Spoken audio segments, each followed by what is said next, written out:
Hi everyone. There's a little Larkin Seal reference for you.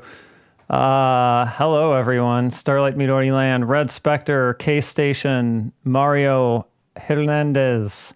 Welcome everyone. Glad to see some people showing up for games about Japanese musicians. It's very heartening. Very heartening indeed. Yeah, I'm excited about this one. We're getting into a real weird time, I feel like, with this one. We have two PlayStation 1 games and one PlayStation 2 game, but even the two PlayStation 1 games are like I believe post PS2 release. So we get into some real weird stuff. Some of it budget. A lot of it budget, actually. Especially when we get to the MiniMoni stuff. Oof. Oh, nice. Prep. I like it. Doing the homework. Yeah, this game we're about to get into is maybe one of the most interesting ones, I think. I mean, Stolen Song was pretty interesting, but I feel like this is probably next on the list, maybe, to Stolen Song. Maybe, I don't know, maybe both in terms of the actual game and in terms of the story behind it. They're both pretty interesting. All right, you know what? Let's not. I don't really have too much preamble today. So why don't we get right to the main event here, huh? As usual, we're gonna do a little intro to the artist. My Lark one is not gonna be super long. I'm just gonna hit the high points while we have some video playing behind us here that will probably get this muted and blocked in every country. But you know what? That's how we do. That is how we do. All right, let's see here. We got video. I don't actually have a lot of Larkin Seal live footage. I only have a couple Blu-ray box sets in my collection, so you'll be getting newer, I say newer stuff, but God, this is their 25th anniversary was a while ago, so it's not like new, but I don't really have any footage from them at like the beginning of their career when they were super VK. Let's see, what does this sound like in terms of, I probably need to turn this down a little, unfortunately. There we go. That'll do it for now. All right. We all know Larkin Seal, right? Anyone who doesn't know Larkin Seal, raise your hand, I guess, even though I can't see it. Raise your hand. I feel like of the bands we've covered on this show, I feel like Larkin Seal is probably one of the higher rates of people actually having engaged with them or listened to them. But what do I know? Favorite, I mean, Red Spectre, probably you at least can answer this. Favorite Larkin Seal songs, drop them in the chat. I'll get to mine in a minute after I get through the explanation here. But what Lark started, I don't have an exact date in front of me, but they were a 90s band. They kind of came in on the Visual K craze, like so many other bands. Not that you can. Looking at them here, this is much later footage. Like Hyde, I guess you can probably tell he's still kind of trying to look VK from time to time. Maybe Tetsu, the bassist, there a little bit, but the other two, not really. Yeah, Red Spectra, you found them the same way I did. But Lark came in on the visual craze. They looked very, very different then than they do here. They were extremely effeminate looking, especially Hyde. They were all made up, like a lot of Visual K groups start at the beginning. And I would say you definitely get some of this persisting into their sound later, but like unlike your ex-Japans, for example, who were very much like 80s heavy metal rooted, or unlike I don't know, who's another, or you know, like a Buck Tick, who is very sort of like gothic sounding. These guys were real moody, especially when they first came out. Almost all their songs were down tempo at first. And Hyde's sort of ability to just go between very deep and very high, that octave range he had really kind of lended to that. And I feel like that's what made him really popular on the indie circuit. And then as they started gathering attention, as often happens, they I wouldn't say they changed their sound because they still kept a lot of that, but they started introducing a little more variety. Like I don't know how popular of an opinion this is, but if you listen to Dune, which I believe, if I'm getting my album names right, Dune is their indie album, their only indie album before they went major. I actually think that's a really hard album to listen to. It's just so down-tempo that it, for me anyway, it's really challenging. And I think even by the time they got signed, and they did songs like Blurry Eyes, like Red Spectrum mentioned from DNA Squared, which was the first time I heard them, they already started introducing more variety. Because Blurry Eyes, if you listen to it, it's still got kind of a little bit of a down-tempo thing going for it, but they clearly wrote it as a single, right? They wrote it to have a hook. They wrote it to have a memorable chorus. And I feel like on their indie album, they just weren't too concerned with that. They were like, we want to be moody, we want to be broody, we want to be a little bit plodding. And I'm glad that they found a way to still do that, but not be quite as plodding as they were in Dune. And I mean, it would be like, by the time you got to a certain era, like they were making songs that were almost pretty unrecognizable for people who might have been listening to the beginning. In a good way, I think. They did not let their original sound bind them, but still kind of continued to honor it while they were still experimental. But they got popular, and you know they started dressing more quote unquote normally, as you can kind of see here. Even though Hyde still likes to do dress up, but some things happened to them as they got more popular. We had a little bit of a shake-up, I think, as we got into the mid-90s with their drummer. Their original drummer was named Sakura. And Sakura, forgive me if I get the details wrong, I believe it might have been heroin, but it was some type of drug that was more severe than pot. He was found in possession of, I believe, heroin. And as happens in Japan, I think we talked about this a little bit with Pierre Taki, of Denki Groove on one episode, but as it happens in Japan, when you are found in possessions of drugs, you get put through the ringer. Like, at least for a while, your career is over. Not forever. Usually you can do the apology tour and you can stay quiet long enough and pensive enough to where you will be reaccepted. Like, Sakura is an active musician now, has been for some time, is not quite involved in anything to the extent of Lark's popularity. Sakura is involved in many projects, but the one I know Sakura best from, apart from early Lark and Ciel, is Zigzo. Zigzo, just a sidetrack for a minute, Zigzo is a very interesting band because Zigzo has at least two very notable key figures in Japanese music history. One of them is Sakura, who is a great drummer, and I would recommend Zigzo to everyone. Zigzo is a great band. But their singer, Tetsu, is also the original singer from Malice Miser, like their pre-Gokt singer. And I think his voice just works so much better for the slightly more straightforward rock of Zigzo than it did in Malice Miser, but that's just my opinion. Anyway, so they kicked Sakura out, and Lark kind of was inactive for a little bit, not too long. The single that was released at the time, the Fourth Avenue Cafe, which was an ending song to the Rurouni Kenshin anime, if I remember correctly. I don't remember which number it was in the sequence. It was after Tactics, obviously. We talked about Yemon's Tactics before. That was number 1. I know TM Revolution's Heart of Sword was in there somewhere. It might have been the one after Heart of Sword. I don't quite remember. But it got yanked from the show. It got yanked from shelves, all because of the scandal over Sakura and drug use. But Lark managed to recover pretty quickly. As a band, they weren't down. Like, Sakura was out forever. Sakura got replaced by Yukihiro, who you see on the drum kit in this footage. He's been their drummer ever since.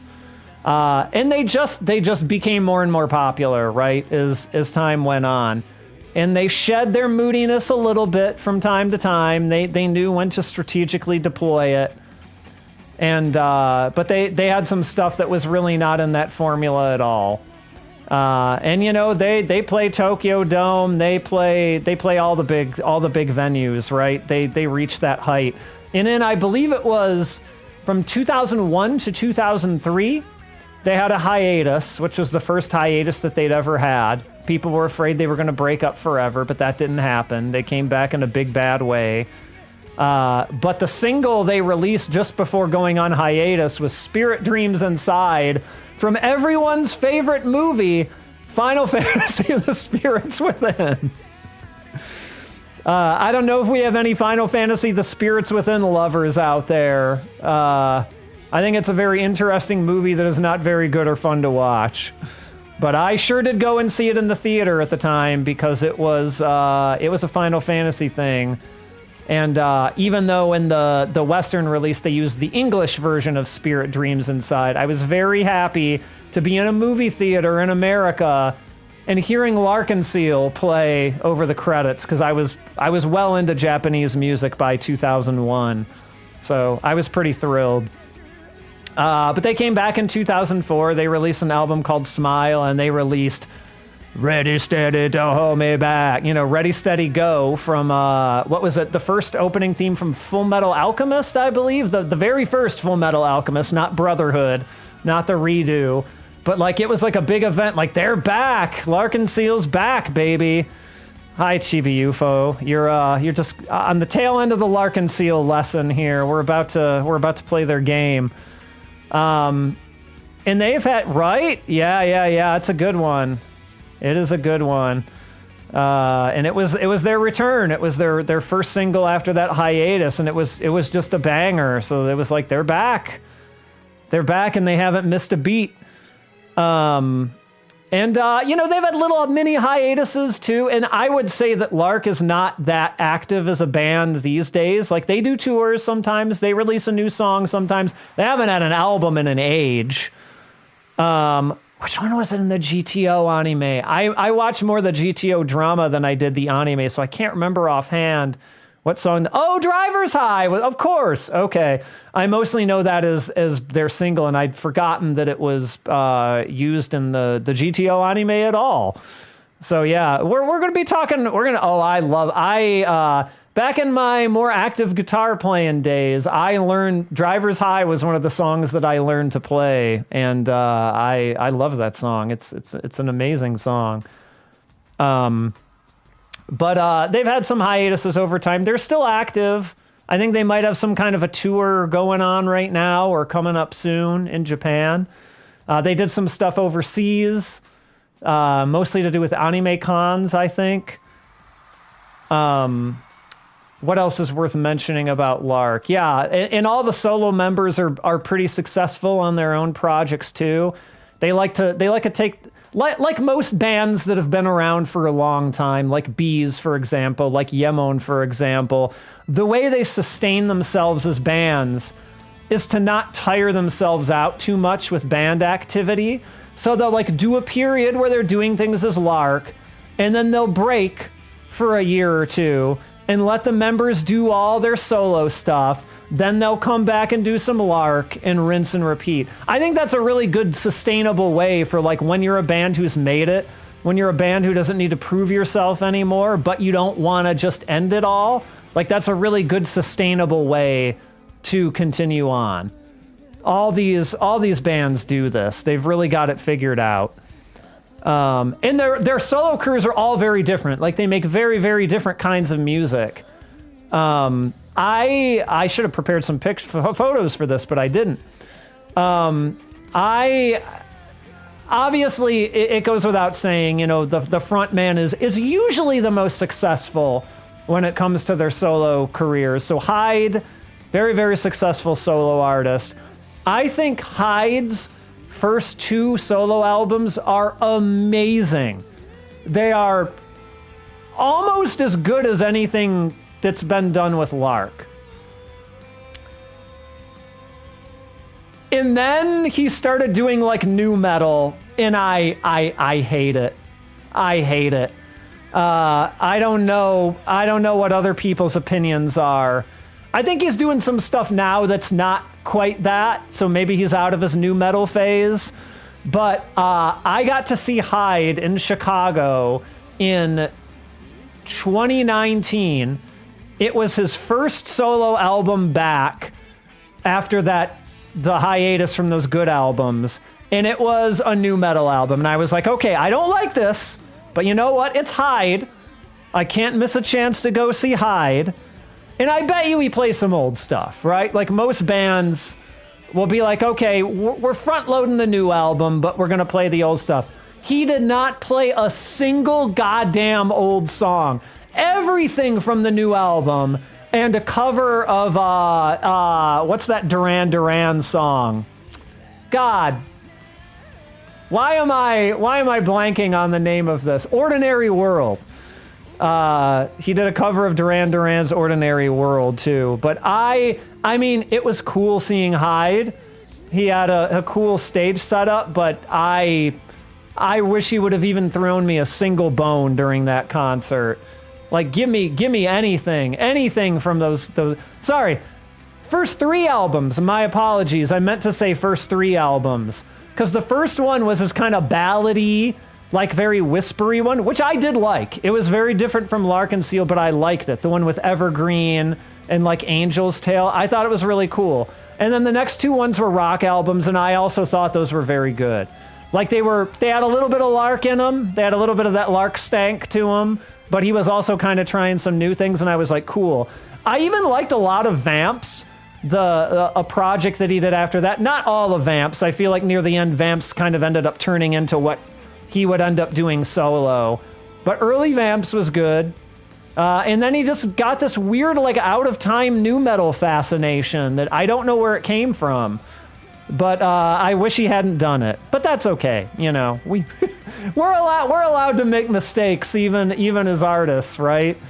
But I think he's built up his fan base by this point to where he can do anything and he'll be popular and people will love it. But it was cool to see him live. I've never been to a Lark concert. I didn't manage to catch any of the US dates that they did at those various anime cons over the years, and on none of my trips to Japan have the schedules ever aligned. So I've never gotten to see them. Maybe one day. I don't know if anybody has opinions on Hyde's solo career at large, but boy, let me think. Favorite Lark songs. Driver's High is definitely up there for me too, even though I'm sure it's a classic answer. Stay Away. I really like Stay Away a lot. From Real, the last album they released before their first hiatus there. There's a lot of Lark ones I could name. Those are definitely some of the tops though. All right, let's look at this very interesting game, shall we? This is a real something. All right, let's see. Make sure I'm playing all pad games today. Imagine that. I don't need a stick for any of this. Crazy. Okay, to game and to this. So, what we have here is a late PlayStation 1 title. It's certainly not as late as we will end up seeing because, oh boy, do we have more PS1 games to come. Trust me, we really do.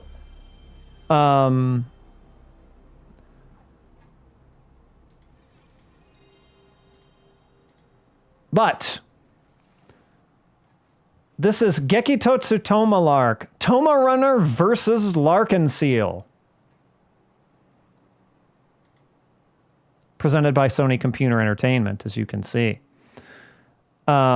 This is another game in the book that has an interview attached to it.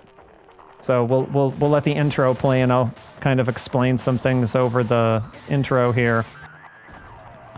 So, this is based on a game called Gekitotsu TomaRunner that had come out the previous year on PS1.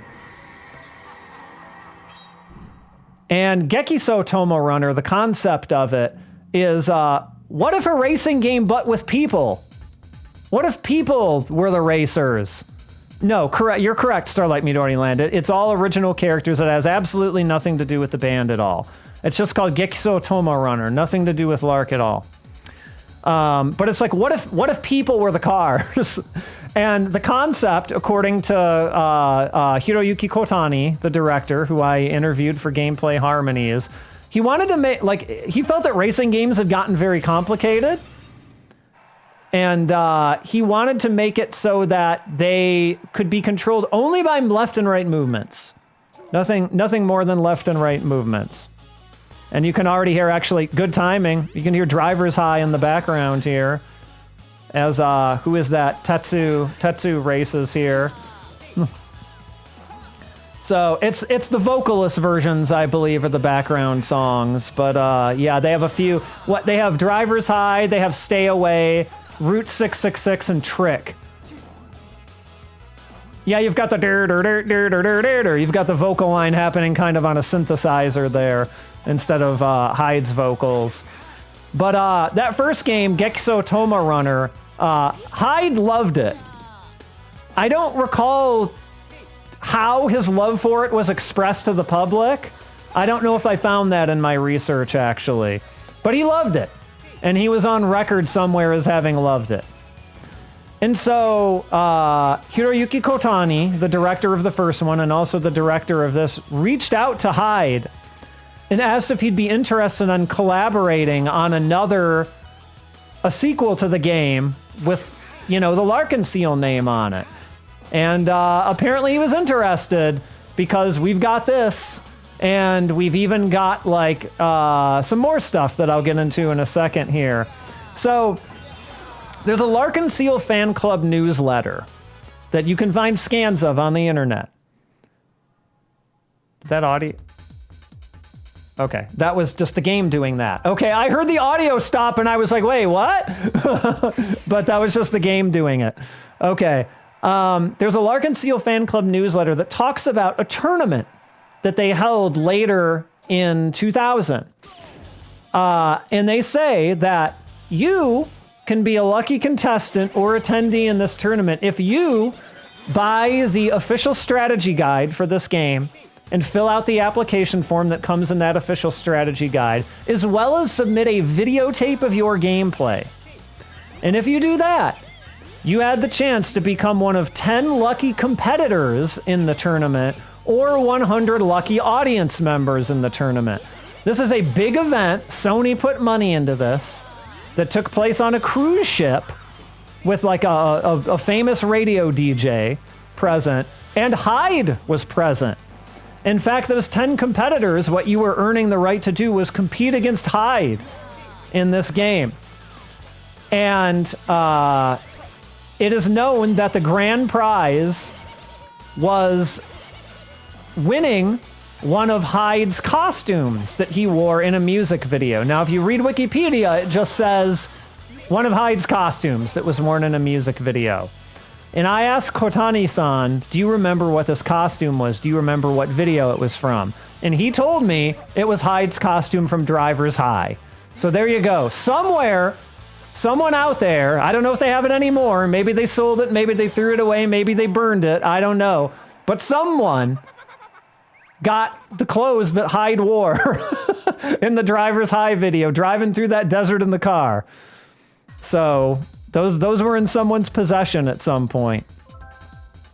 Before we get into it, the one it's a very interesting interview, and y'all should read it. But there's one thing I have to share that I thought was kind of like almost like the crown jewel of the interview. So this came out in 2000. I don't know how many of you are familiar with the other Sony computer entertainment title that came out the same year called Doko Demo Issho. The game where Toro, the Sony mascot Toro, the white cat, came from, and also promoted the Pocket Station. I should have brought my Pocket Station up as a prop here, as a visual candy, but I did not think to do that. So that was also another Sony computer entertainment project at this point. And so Kotani-san told me a great story. He said he was very excited when this game came out.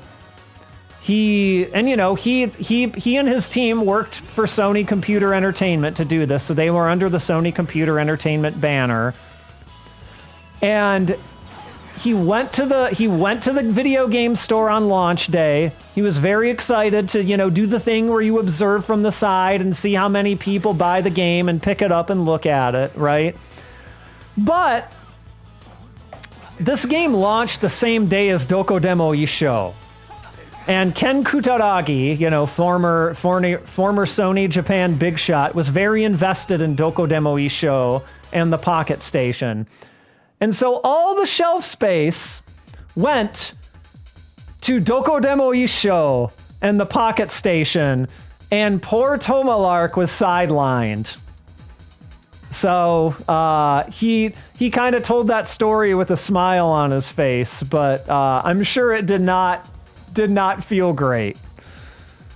So Ken Kutaragi and Doko Demo Isho responsible for maybe this game not being as successful as it could have been. So that's a thing. All right. Now that we've got that, let's give this a go. Now, I'll warn you all, I suck at this game. I'm very bad at this video game. So don't have great expectations of me here. And in fact, I don't even remember the controls, so I'm gonna have to sort of refamiliarize myself a little bit as we go. So prepare for some losing races. I'm just warning you. Just warning you ahead of time. Oh wait, did I? Oh, okay, I talked too long. All right, I guess I'm playing as Ken. Guitarist Ken. Oh no, wait, sorry. All right, so we've got a few different things here. Well, let's look at the options first, like we always do. Memory card, key config, game settings.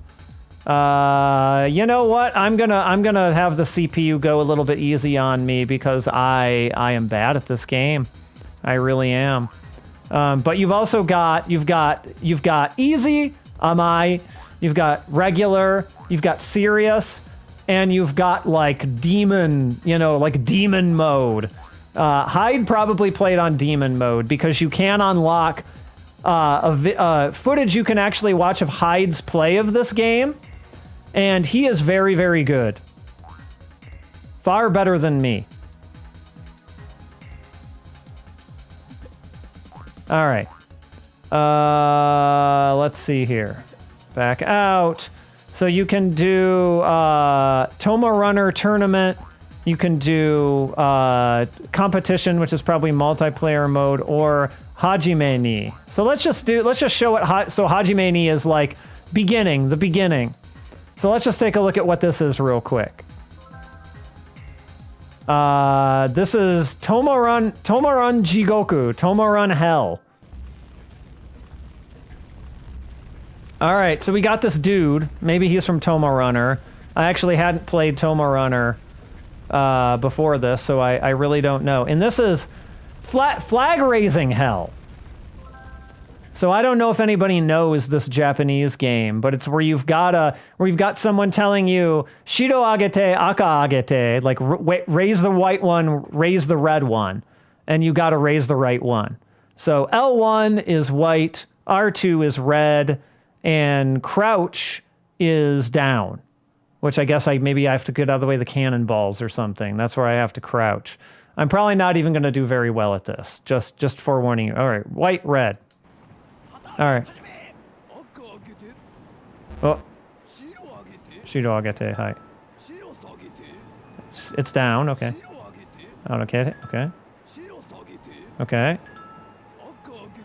Agete, okay. Okay, it's down. Okay. It's down. Agete, okay. Okay. Wait. Oh, duck.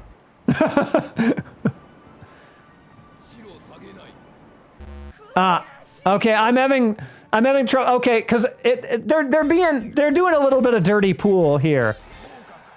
So sometimes they say shiro agete, raise the white, you know, lower the white, sagete. So it's like raise, lower. Okay, cool. And then they'll say the same for red. But then sometimes they'll do like double negatives. They'll be like, don't lower the red, which means raise. But it's just that extra layer of like parsing that my brain has to do to be like, oh, okay. So I'm not going to continue on with this game. I just wanted to show y'all what's going on there. So I guess I don't like playing that mode is really nothing like playing TomaRunner properly. So I don't really know why they even have this in here, to be honest, or why they call it what they do, because it should really be like mini games or something and not like making you think that you need to go here to like learn the rules of the game or something, because it's kind of not really teaching you that at all. So I don't know. It's weird. It's weird. But let's get into the game proper. So we're gonna do, so yeah, there is a thing, there's ON mode where it's like you're just cheering. You're like watching the CPU cheer, you're watching the CPU, and if you cheer at the right time, you give them speed boosts. I'm sure someone had fun with that mode. It's just kind of a strange inclusion to me. Like, why did you buy this game if you didn't want to play it? Whatever. But this is TomaRun Tournament 2000, because we're in the year 2000. It's the future, baby. Well, we gotta play Hyde, right? I believe Hyde is the speed character of the bunch, if I remember correctly, which honestly is probably not what I need, because I need to go slower, not faster. But, and you've got like special attacks and all sorts of stuff. It's a little bit more of a complex game than it looks like, and you've got voice samples from all the members there. And so like we've got like, you know, there's sort of this vague horror theme running through a lot of this. And I'm against Jam here. So these are characters from the original TomaRunner that we're racing against here. So these are just like original characters that made up the cast of the original TomaRunner game.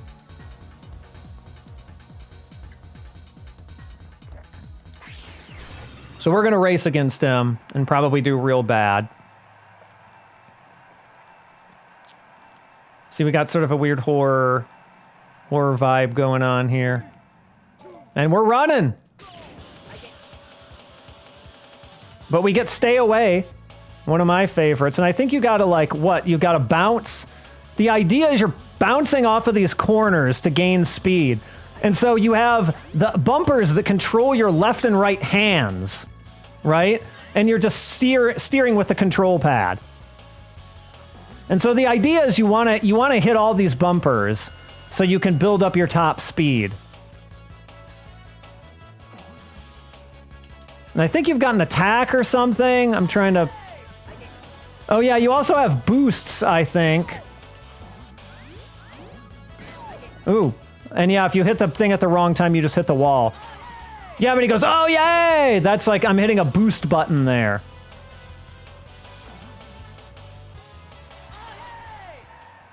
And so I did terribly. I'm gonna give that one more time, because I think I can at least clear the first level, for God's sake.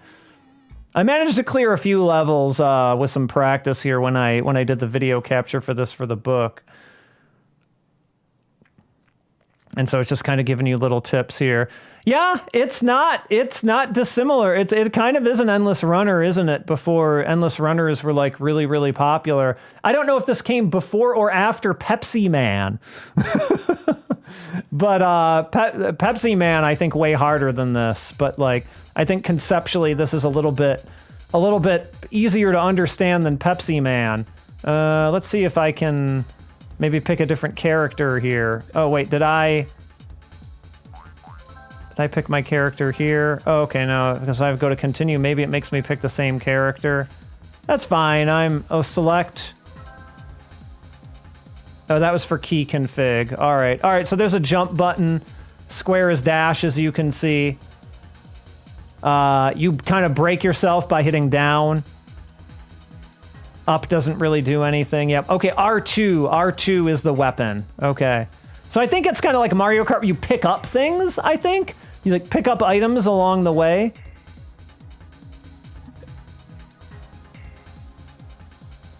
It looks like maybe I have to be Hyde, which is fine. I'm okay with being Hyde.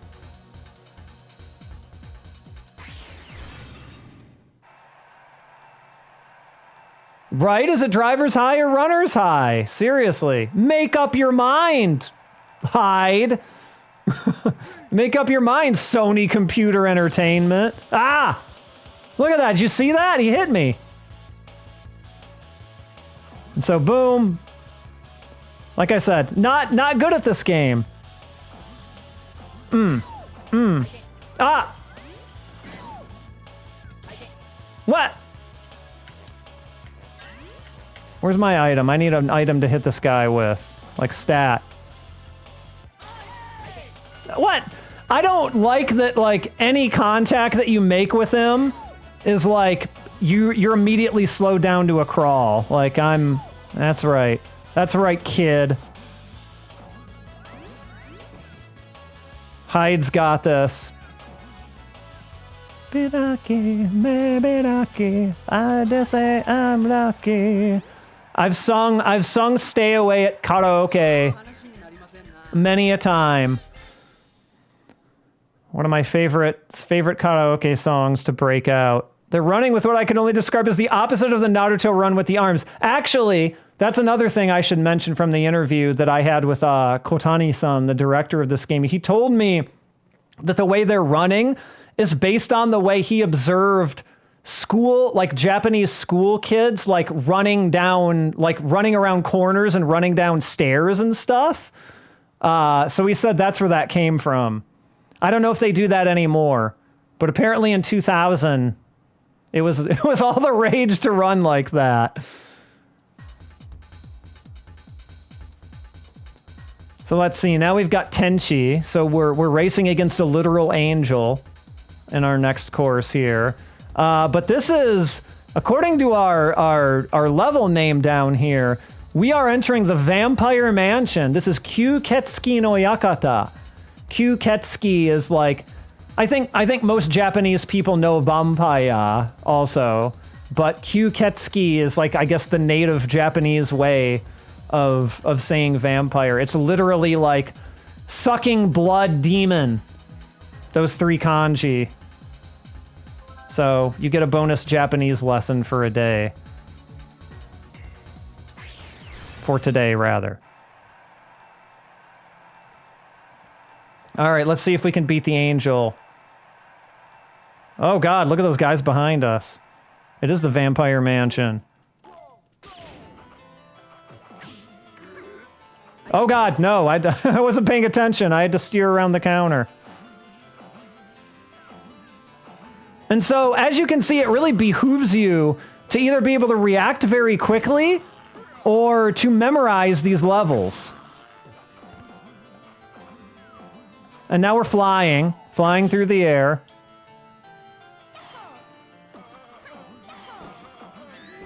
Oh God. All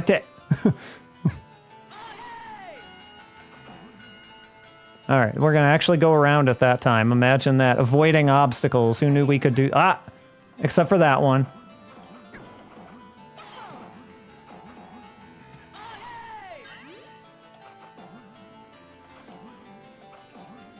Hitting all those bumpers like we should. That's it. Yeah, we got it. We beat the angel. Kyuketsuki! I like it. That's a good one. I'm a big fan of that one. Kyuketsuki desu yo. Daisuki. All right, who do we got now? Nakashima? That's just a normal person's name. And this one is nandake Akuma no Tomaran Beach. So like demons Tomarun Beach. Everything has to be a demon or a devil or something because Larkin Seal, I guess. Even though I don't, like, they weren't Seikimatsu. I don't think Lark and Ciel were particularly, like, associated with, like, demons or devils. I guess they just maybe wanted it to be sort of a dark image to fit their brooding style. If I were to guess, I could see that being something Hyde insisted on. And honestly, I was a little bit surprised that Kotani-san ended up agreeing to do an interview about this and having it published, because I figured it would get tied up in the typical Japanese red tape. And that him, you know, not wanting to, like, ruin a relationship or, you know, risk ruining a relationship. You know how Japanese developers be. Oh, we're swimming here. I forgot. I think we just kind of mashed through this to make Hyde swim faster here. But I figured he wouldn't want to talk, and I was really surprised that he was willing to. We got, like, the... Oh, we got, what, a can of tuna? Oh, here's the things we have to hit. I was, like, trying to hit the regular signs. Oh, we got to jump, I think? Yeah, we got to jump. I forgot we could jump. Oh, and let me see if I can... trick on one of these things. Jump, jump, jump, dum-dum. So yeah, oh, so you can do it also on the sides like that, too. Yeah, bye.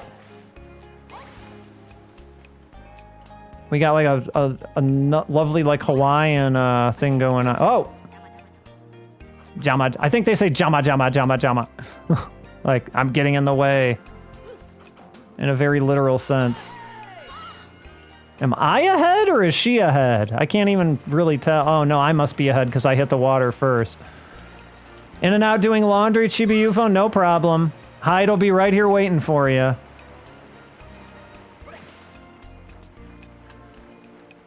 Come and go as you please, by all means.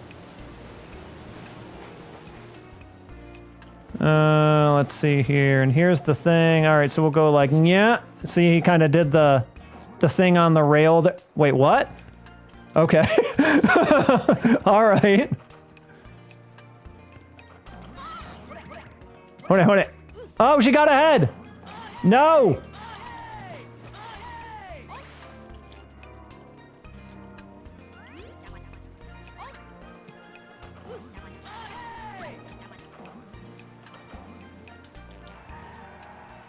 I think I got ahead, right? Yeah. Love Hyde and his you know, his open chest button up and leather pants doing a race dress like that. That about tracks, right? We can all see him doing that. He is a man what does not like to wear a shirt. Oh, was that it? Oh, wait, did I accidentally exit out? I think I accidentally exited out. Yes. Oh, look it. We got one of these guys. What are they called again? I can't read that kanji. That's way too, like, that's way too many strokes in way too little resolution. I can never, I know what these guys are called, but for some reason I can never remember. Either way, Hyde's gonna race one. And I think it's only because I put the CPU difficulty down to easy that I'm even doing as well as I am. I'm under no impression that I'm, like, somehow become good at this game. It'd be a fun game to get good at. I'm not against the idea of it by any means. Oh, I stumbled. We're slamming through doors. And what, jump? Yeah. So. What? Wait, we climb? Okay. What? Okay. Oh, wait. Okay, we're just jumping once. I think that is what it's called. Ah! I am getting... What happened? Am I dead? Did it kill Hyde?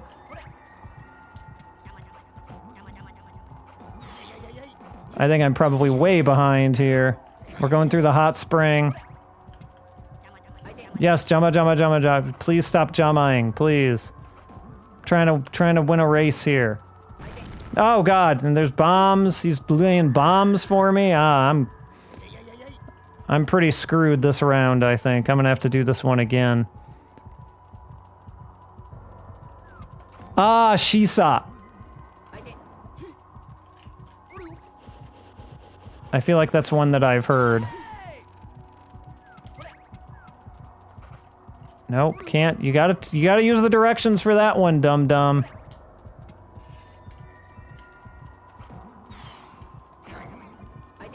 And I run into a wall.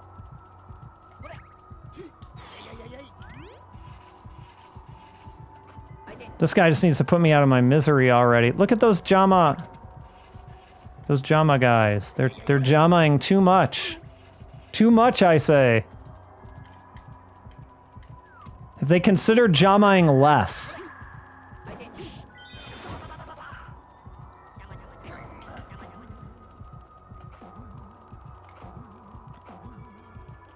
Through the hot spring. Ah! Jama! Yeah, I think he won. That was the wrestling bell. Oh no, that's the final lap bell. I think he's way too ahead of me, though. And especially if I keep running into bombs and stuff, like, there's no way. No way.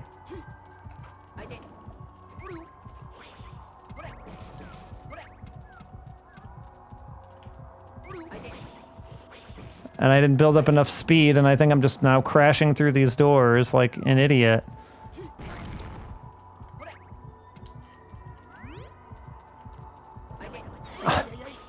Shama, Jama, Jama, Jama. Ah! Shama, Sugi, Dunda. I actually don't think I have to jump there. I think he'll just run up it. Yep, he'll just run up it, and I just have to jump at the end. Yeah, he won by a mile. Kuyashi! I know, Hyde. It's so frustrating, buddy. We'll give this guy one more try to see if we can get him.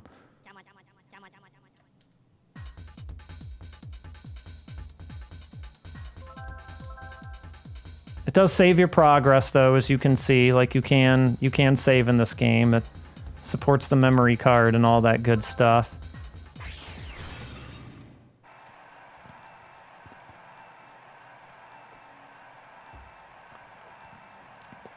One more time. Let's see.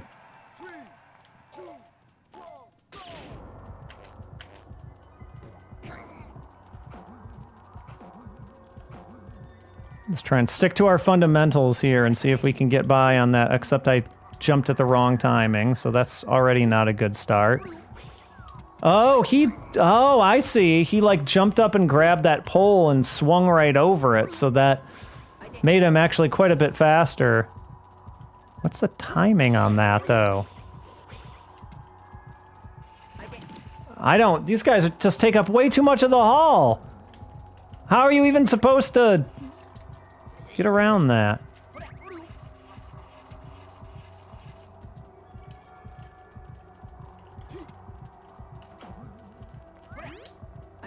Yeah, I'm missing the timing on that pole a little bit, but I feel like that's a pretty big key for me to be able to do this any kind of competitively. Not you! You...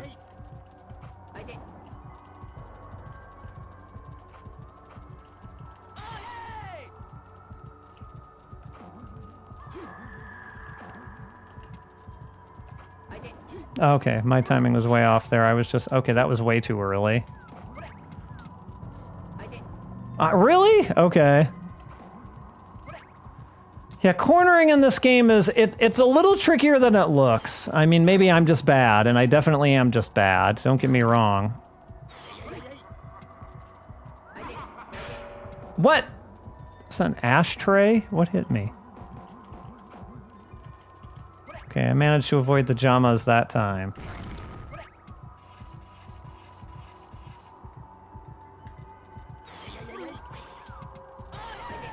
Okay, I speed boost right into a thing. Yeah, I feel like I'm... Is it later? Later or earlier? I can't quite tell.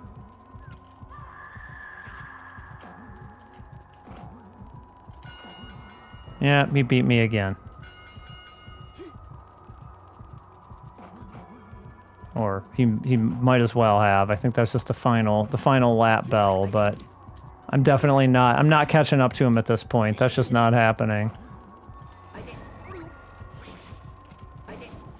See if I can boost through and... Alright, so I tried earlier that time and that didn't seem to do much.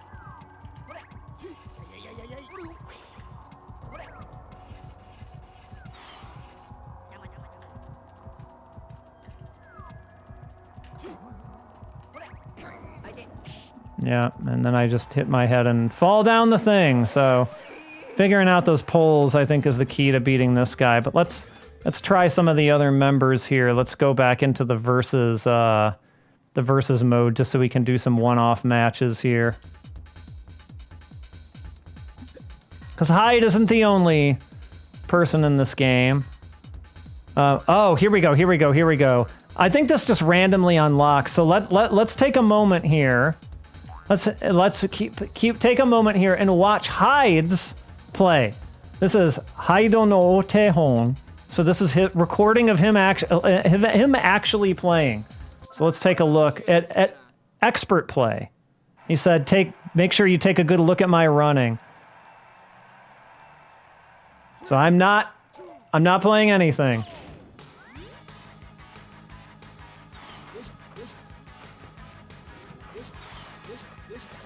Look at that. Look at that movement. He's just spinning.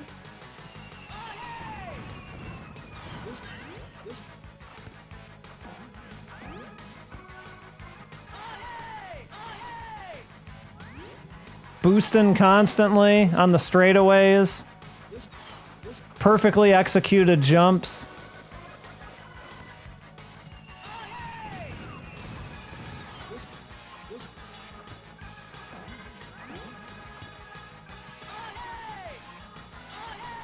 Way better than my run through this level, that's for sure. Grabbing those poles on the corner.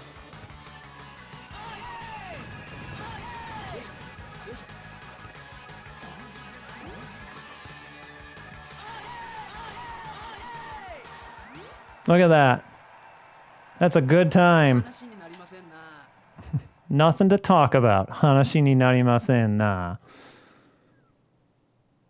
That was Hyde's. Excuse me. That was Hyde's play. Looks like we got some movies. What do we got in movies? Oh, that's just the title movie. Okay, maybe you can unlock. I think you can unlock more movies or something as you go through. I think you unlock like a live performance of Niji or something if you beat the game, if I remember correctly. But we'll just do Tyson versus the CPU, and we'll pick some of the other members here. We'll just go with the first level again.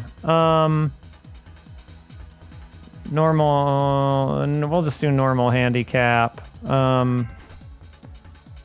The open shirt creates minimal drag. It's aerodynamics. That's really what it is. So now the question is what does Ken's hat and cigarette do for his aerodynamics?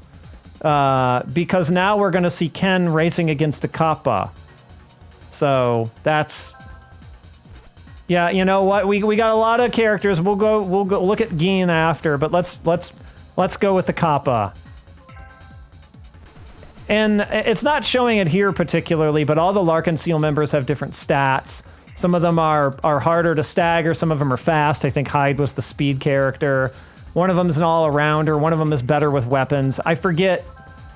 I broke it down in the book. I forget exactly who's what, and you can see who's everyone's stats on the mode in the screen that I just looked at.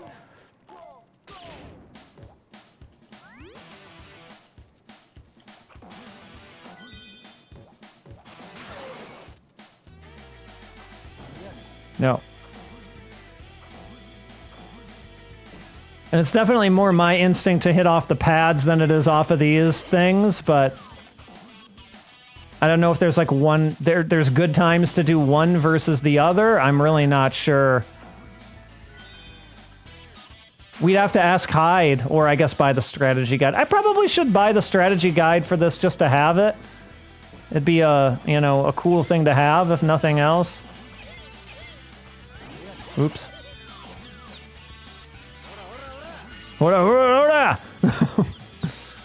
See a JoJo?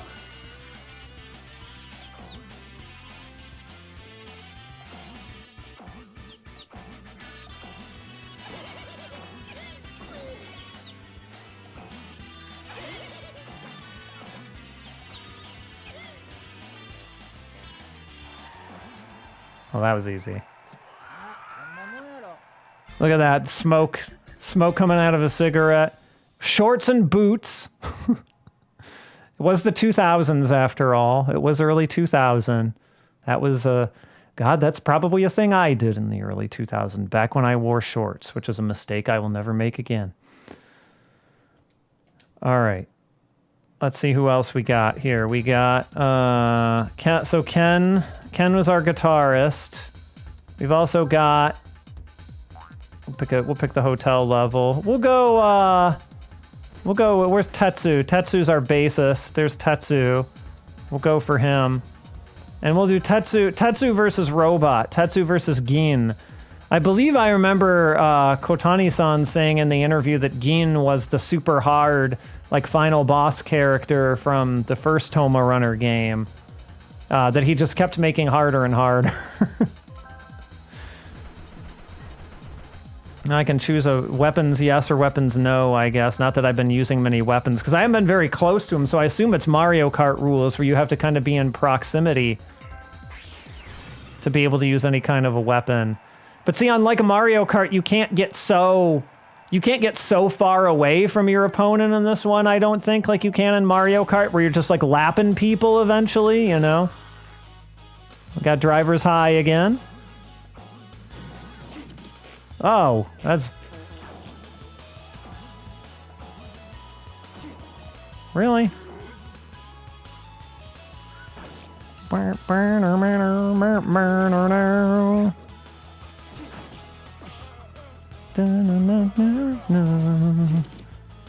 Oh, you robot.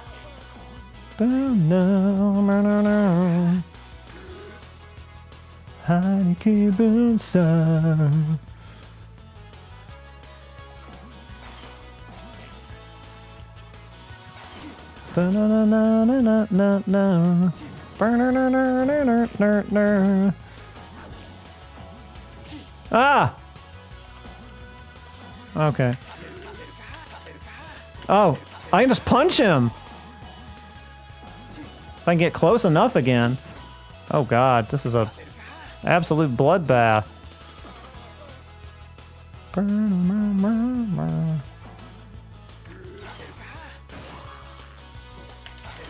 Yeah! Get punched! Oh wait, did I not hit him? I am not going to beat this robot, I don't think.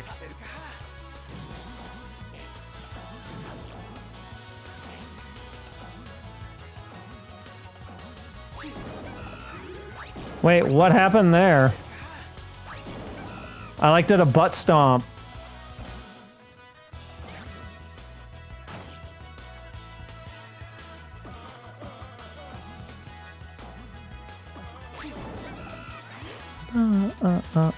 Crash into the rolling morning flash.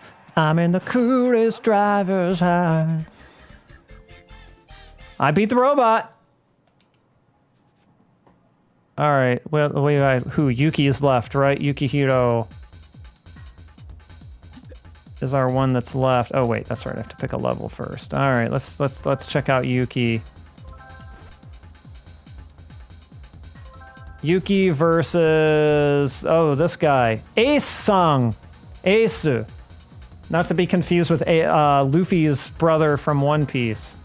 This is a very different looking guy.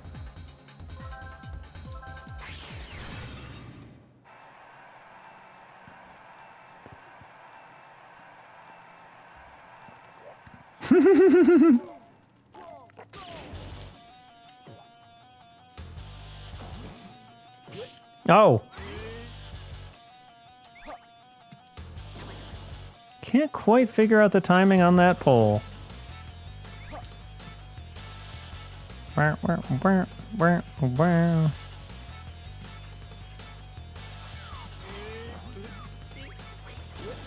Oh, oops. Ba ba ba ba ba.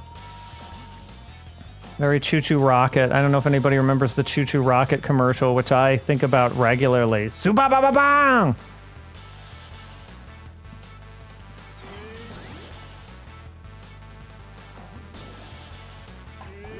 Ooh. Oh, what? Get out of here. Get!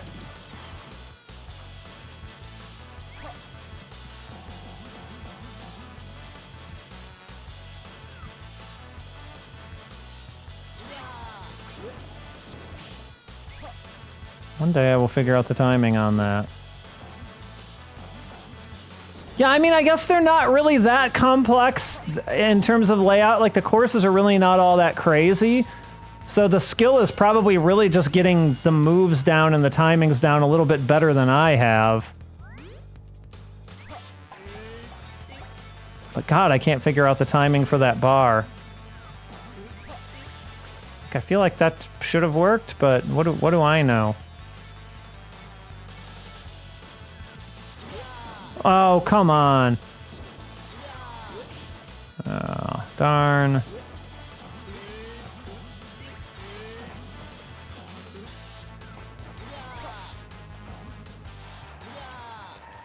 Ah, just behind him.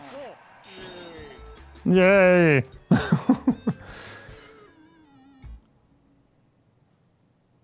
All right.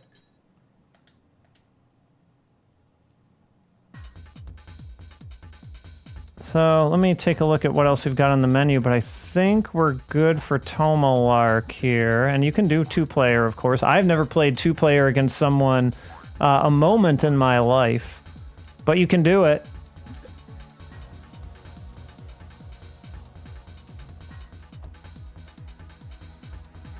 All right. That's TomaRunner.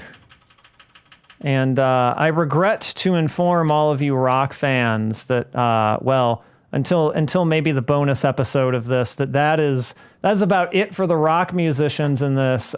It's the Morning Musume show from this point on, my friends. It is about nothing but Momusu, more or less. And so I hope you like that, because we're really getting around to the era where I was really like entrenched in what was going on in the Japanese music industry. That TomaRunner came out in 2000. I started probably around 98, 99, as I feel like when I first went to that rental store and started renting music programs and whatnot. So I was really entrenched in this stuff, and I saw Morning Musume just tearing up the charts. Okay, yeah. So funny that you mentioned Glamorous Sky, because Hyde wrote that song. Hyde wrote that song for Mika Nakashima. Kono Michio Hayaiyo. That, yeah, like that. Ano Michio Kaeritai. It's a good song. That's a great song. No wonder that was so popular. All right, let me queue up some Momusu stuff here. Let's see. The old CM compilation is a good time, right? We can everybody loves a good CM compilation, don't they? I'd like to think so. All right, let's transition over to that scene. I'll also show something at the very end here, just before we get into the game. A little bit of trivia for maybe some of you modern music Japanese fans. One second. I want this. And no, I don't want that. I want this, right? This should put us where we need to be. Nope, I need to go to the right scene first. How about now? There we go. All right. So let's talk a little bit about Morning Musume. I'm not a big Idol person in general, I would say. I'm more of a rock person. But it was a little bit tough to avoid Morning Musume back in the 2000s because they were super, super popular. This is sorry, I'm just seeing some of these commercials for the first time, and I'm like, what in the hell is happening here? What are we? We're advertising Aircon. All right, and like, anyway, focus. So this actually kind of all starts with Shot on Cue and Tsunku. Shot on Cue was a rock band that I think debuted sometime in the late 80s, if I remember correctly.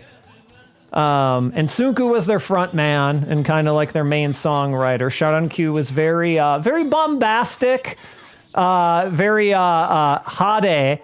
How would you put that? Like, gaudy isn't really the right word, I wouldn't say.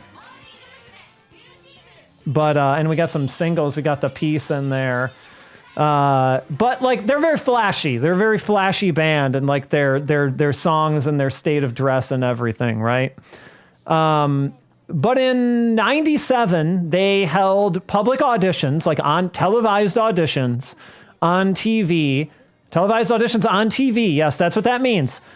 Oh, I've got news for you, Starlight Midori Land. Japanese commercials were weird way earlier than the 2000s. I have memories of getting VHS tapes that we were watching in the mid to late 90s in the anime club, the college anime club that I went to, that I probably shouldn't have been there because I was not in that college, but I was still in high school. But there were plenty of weird commercials on that. Anyway, they held auditions. They didn't want a female vocalist for Shot on Cue, but they wanted to produce a female artist. They said, okay, it's time to move into our music production phase too. Tsunku was really interested in doing this. And so they held auditions. They were televised. And a woman by the name of Michio Heike won this contest. She was the winner. But I don't know if it was part of the original plan or not, but Tsunku decided to give an opportunity to the 5 runners-up, who were Natsumi Abe, Yuko Nakazawa, Kaori Ida, and Aya Ishiguro. And so the challenge to them was, if you can, and obviously they provided the facilities for all of this, if you can record an indie idol single and sell 50,000 copies with only 5 days of promotion, Tsunku would also take them on and produce and write for them as well as Michio Heike, the winner of the contest. And they did it. They managed to do it. And so these 5, not Michio Heike, but these 5 that we just mentioned, this was the original incarnation of Morning Musume. And this also kind of resulted in the birth of the overall company for Morning Musume and its many offshoots called Hello Project. So you've got all these side groups, some of which had Morning Musume, Sexy Beam. You got to see Sexy Beam there a second ago. But it was kind of like the company for all these, girl idols, right? Under Tsunku's sort of tutelage and writing and things like that. You're Starlight Midori Land. You're probably more familiar with the later members of Morning Musume than I did. I kind of phased out after a point. We'll get to that. But so Morning Musume was born. Hello Project was born. And the 5 of them, they grew as idol groups do. They kept adding members. And people would graduate after a while, right? They would be like, okay, I'm too old to be in this group, whether it was their decision or whether it was forced on them. It's hard to say. Maybe a little bit of both. But members would come and members would leave. And sometimes the members who graduated would go on to just focus on their own solo careers, often produced by Tsunku. But like in the 2000s, like they were at a fever pitch. Like every single they released shot up to #1. Like it was just a guarantee. You'd see them appear several weeks in a row on the same music show, on Music Station, to do different performances of the same song. It was crazy. Like you couldn't get away from them. And like Tsunku, you know, say what you want about idols, right? You can have your own opinion about idol music. And I don't think all Morning Musume songs are created equal. But Tsunku was a great songwriter. Like, for Shot on Cue, like, he had real experience as, you know, a rock songwriter specifically. So though some of the arrangements became, you know, a little bit more pop sometimes to fit the Morning Musume vibe, a lot of these songs were very clearly written from a rock perspective. And I really, really appreciated that because I could hear it. Yeah, Koino, was Koino Dance Site actually their biggest, like their number one most selling song? I'd believe it. I'd believe it. They would hunt you down and sing at you. It was crazy how that worked. In the street, you'd just be minding your own business, walking down the street, and they just surround you and start singing to you. It was crazy. So more and more side groups started forming. And then there was Matsuda Aya. I don't know if any of you know Matsuda Aya. I am unabashedly a big Aya fan. She was kind of like the most popular idol that I was around for. And so again, like her attitude and like everything was so infectious that it was hard to not love her. She just had such charisma. But she was under Hello Project. She did some stuff with Hello Project members and side groups, but she was never in Morning Musume. Did this loop? Or is this just the same commercial? We'll go a little forward here. Maybe it looped though. I'm not sure. Anyway, we're almost at the end here, but yeah, and then like I feel like later in the 2000s, like the mid 2000s, like AKB48 came around, right? And they were the new big deal on the block. They were the new big idol group, even bigger than Morning Musume. And so I feel like, they almost like drove Morning Musume out of business almost. Morning Musume still exists, to my knowledge. They never stopped being. They just stopped being popular, as popular. I'm sure Morning Musume still has plenty of fans. None of the original members that I talked about here, they're all long gone from that group. That's the way the idol biz works.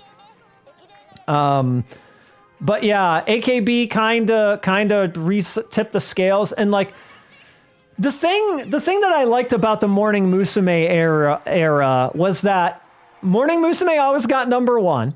They always sold, but there was still a balance. Like you would have Morning Musume charting, you would have rock bands charting in the late 90s, early 2000s. There was like equal shares.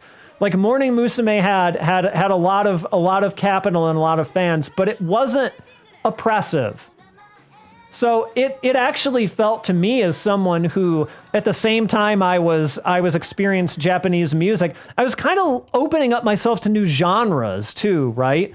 Like I was not much of a pop music person when it came to my Western music taste. Obviously, I'd heard stuff on the radio my whole life, so obviously I'd heard plenty of pop music. But I wasn't really caring too much about it. Oh, we even got a commercial for the game we're about to look at. Look at that. And Polki. But yeah, so it was really fun for me actually exploring some of this stuff. But AKB just buried the Japanese music industry for a good decade. Like the charts became all about them because fans became obsessive. They were buying multiple copies of the single just to tip the charts. It really, the Japanese music industry turned kind of miserable. Like if you were following the charts, I mean, obviously there was still plenty of stuff to love. It's not like good artists went away or anything. They just weren't doing the numbers that they should have because of like this oppressive, you know, like idol obsession that was going on with AKB48. As far as I know, you can still see the AKB48 theater is still there in Akihabara now. I've never been because I don't really care about AKB48 at all. Also, I appreciate this commercial's theme, Momusu no Moose. So Momusu being like the abbreviation for Morning Musume, and moose, like, you know, a chocolate mousse or whatever. Momusu no Moose. It's good marketing. I don't know if anybody has a favorite Morning Musume member from any era. Any era is acceptable. I'm a Yaguchi Mari stan. Yaguchi-chan. Let's see if I can find can I find Yaguchi-chan any hold on. Yaguchi-chan. Yaguchi-chan. This is her dark-haired incarnation. She's up here in the upper left-hand corner. We'll get to Yaguchi-chan a little bit more when we get into MiniMoni next. But Yaguchi-chan is a lot of fun. I like her quite a bit. She wrote columns for Famitsu a while back, kind of in the, I want to say in the late 2000s, 2010s. So she likes the video games. Maki Goto, who is just under Yaguchi there on the left. Also, I don't think it was known at the time, but she also streams games. She's a lot of fun. She loves Monster Hunter. She's a big Monster Hunter player. So that's good stuff. So, all right, one more thing I wanted to show before we go on to the game here. So, if there are any, I know there's at least one of you who know who Kenshi Yonezu is in the chat, but maybe some more of you do too. He's been a very, very popular artist for the last God knows how many years. Let me see if I can pull up the Yonezu video so I can do a little like compare and contrast here. I think I have this one. Just give me a minute. Where is it? I'm trying to find the actual Kickback music video. Here we go. Okay. Is this coming up? Yes, it is. Okay, so Chainsaw Man fans will know this even if you don't. So this part, coming up in a minute. Mirai, a beautiful star. Doryoku, Mirai, a beautiful star. This part that he repeats over and over, right? So, stay with me. Stay with me.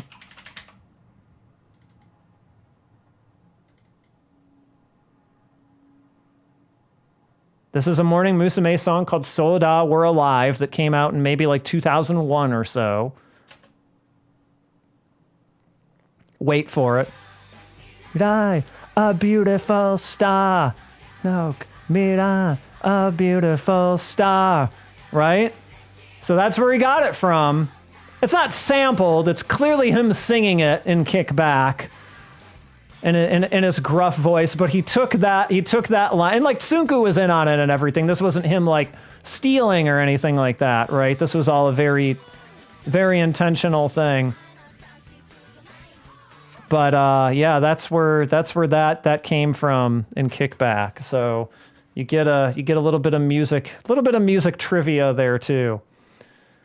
All right, let's go to the game. I have the disc of this, but this is my first time emulating a PlayStation 2 game, and I did an initial stab at this, and it seemed to be working fine, so fingers crossed for no trouble here. But let's switch over to the game view. And our only strictly Morning Musume game. The rest of them are going to be MiniMoni. So this is the only one that bears the Morning Musume name proper on it. And this game. I might need to turn up the volume here for this a little bit. Also from Sony Music Entertainment. This is Space Venus, starring Morning Musume.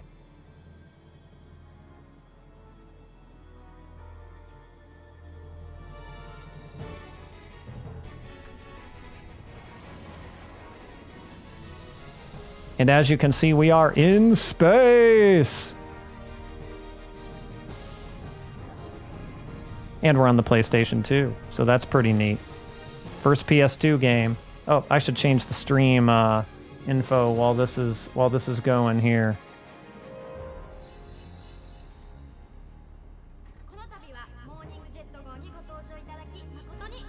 I'll explain the generally what's going on here in a moment. Translating the dialogue in real time would probably be a little bit difficult, but I've got an explanation here for you and a primer. There's the...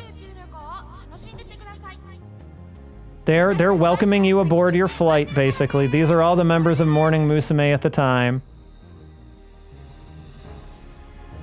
As of about 2001, though they probably filmed most of this in 2000. The MiniMoni games have a really interesting history, which we'll start getting into a little bit here today. So, let's talk about what in the heck is going on here. So I'm gonna tell you the story of this, which I translated from the manual. Okay, this is the official story of this video game, of Space Venus starring Morning Musume. So, at the end of the 20th century, humanity discovered a brand new form of energy, which is great, right? This energy is called Momusu and flight prets, please. This energy was called life-oriented virtual energy, or LOVE, love. And as it happens, it's harnessed by a special generator called the Love Machine, which if there are any Morning Musume fans of the time, you will probably know Love Machine. It was one of their biggest hit singles. So it's powered by the Love Machine. And it makes space travel possible instantaneously in the blink of an eye, and it's resulted in the construction of these large structures in space to facilitate this travel. And this energy is generated by nothing less than the tireless singing and dancing of these 10 girls here in the Space Lagoon. Yes, I have a... it's not Love Machine. I have Love Revolution 21, the record of it. I would love to find a vinyl version of Love Machine too. Love Machine's a good song. Like you do not have a soul if you do not, want to kind of move around a little bit every time you hear Love Machine. I really do believe that. All right. So, the other big thing about this game is that Sony got their hands on a new technology around this time. They got their hands on a new technology, a camera that could film in 360 degrees. So that really is the crux of this game. And also the Hamasaki Ayumi game, even though we're not going to show the Ayu game because there's really no game to it. You're rotating around footage of her concert and that's it. Like, no game element to it at all. There is at least small game elements to this, as we'll see. So we're going to kind of use this as the showcase of that. But know that they kind of gave Hamasaki Ayumi the same treatment a little bit after this game. All right, so we got no options. We're going to go right in. We're new game. Look at our PS2 memory card. Here it is. Let's pick this one. Okay, we have to enter our name for, I think this is like our space passport. We'll keep it simple. Oh, I gotta enter, what is this, a birth date? What do they want here? What is the order of this? Tanjobi. Okay, so what order do they want this in?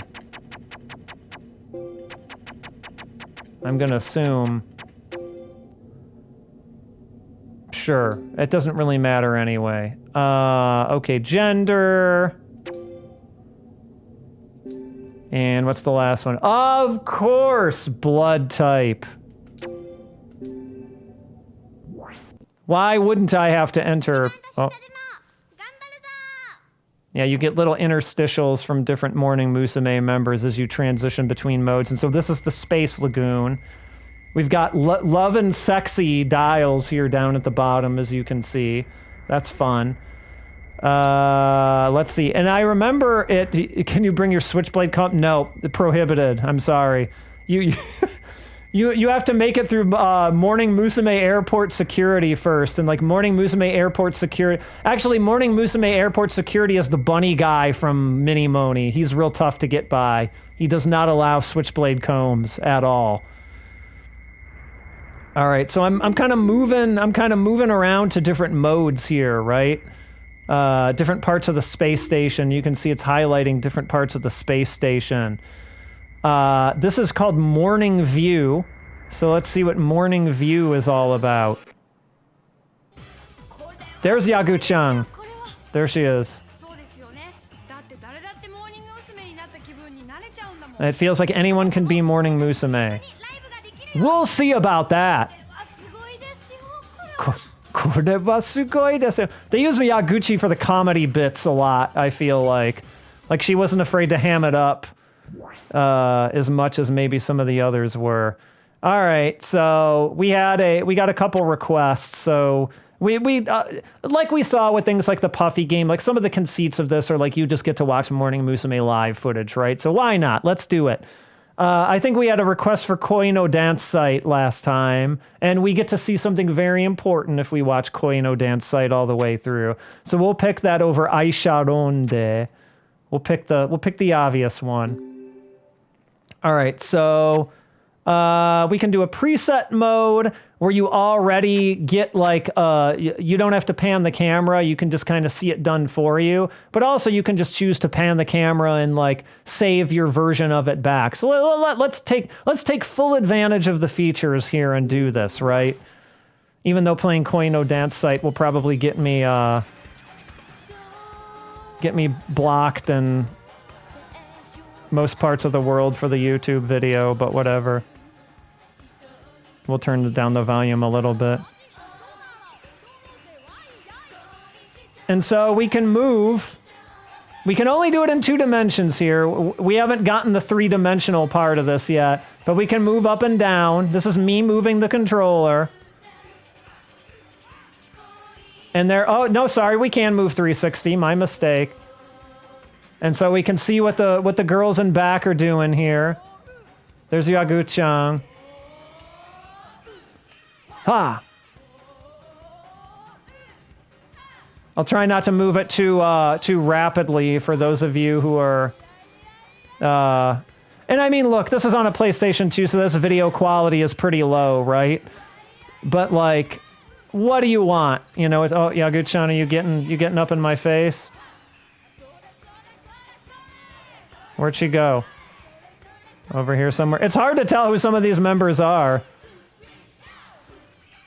with how grainy the video is.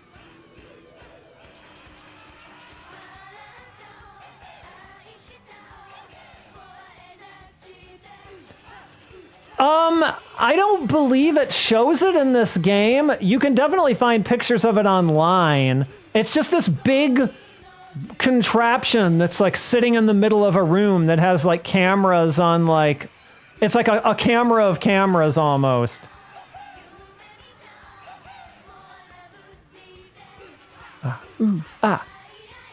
When's it gonna happen? We're waiting for it.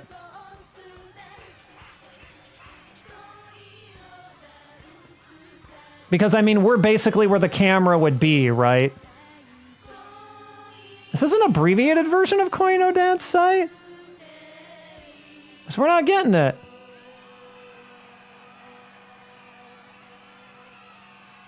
Yagu-chan. You gotta do Sexy Beam. We're not gonna get to see Sexy Beam, or did I miss it? God damn it. What's the point of listening to that song if you don't get Sexy Beam? There, I did it myself. Sexy Beam is one of the greatest things to ever happen in pop music. I'm just gonna go ahead and say it. No, I don't need to save it. It's fine. How do I get back to things? I would like to go to a different mode now, please. Oh, up here, I guess. Okay, so you can do this in a little bit more graceful way than navigating through the space station, so I'm just gonna go to 1, whatever 1 is.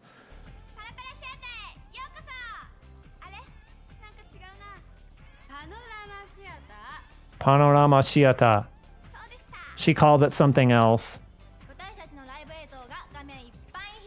This is Panorama Theater, which I think is just another way of viewing live footage. But you know what? We're going to get the full experience here. Okay, we've got Happy Summer Wedding and we've got Love Machine. Am I wrong about? Hold on. Now I gotta. Hold on. What song was sexy? I thought that was Koino Dance Site. It is. It is Koino Dance Site. That must have just been an abbreviated version of it, or I completely bypassed Sexy Beam somehow. I'm between Happy Summer Wedding and Love Machine. I'm definitely going to go Love Machine. All right. And again, we're kind of controlling the camera.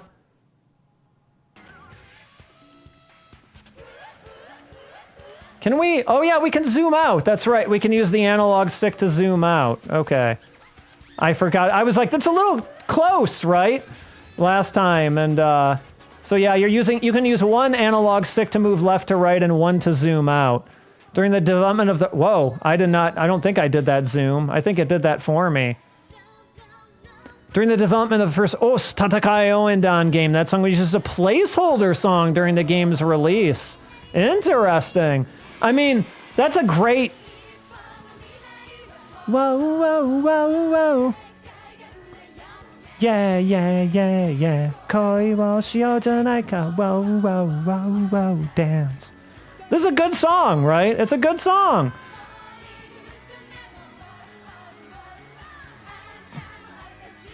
Yeah, yeah, yeah, yeah.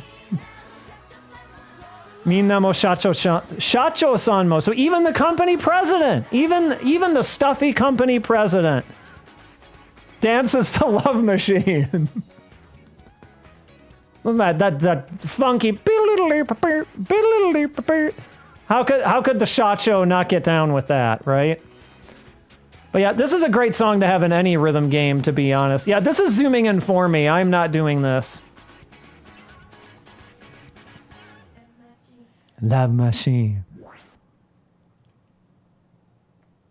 And we won't get to too many of these today. We won't really get to any of them today, but we'll look at some rhythm games that have Morning Musume songs in them. So don't you worry. All right, what was 2? Let's take a look at what 2 is. A planetarium. Visionatarium. Okay. All right. Nani? Here? I don't remember this mode at all, actually. Oh, it's like a little behind the scenes clips. We just happened to get Yagu-chan. Good on me. Yaguchi is still around now. She's more of like a TV personality nowadays. Like, oh! Yeah, you kind of got Sexy Beam there. But she's around more as a TV personality, I'd say. She still does MiniMoni stuff every once in a while. She's like the face of, well, she kind of always was the face of MiniMoni. But she does like little MiniMoni reunions every once in a while and appears on stuff in like the MiniMoni get up and whatnot. So she's still carrying the torch. All right, let's see what else we watch. One more of these and then we'll... Oh, somebody gave Natsumi Abe a camera.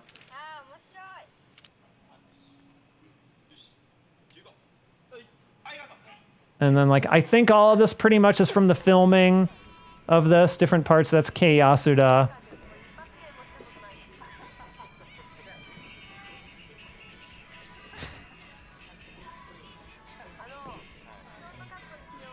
Or maybe it was Kei Yasuda this whole time and I said Natsumi Abe. My bad if so. It's definitely Kei Yasuda. I could not tell you a single Morning Musume member past, like, maybe 2006? Maybe not even that late. All right, how does one leave the isn't this the one I watched? No, I don't want to... And I would like... I mean... How do I, like, go back out of this mode? I am pressing the buttons. And they do nothing. Like, I can't just be in this mode forever, right? Surely. Okay, I guess let's just pick one more. Can I do it from here? Restart, cancel.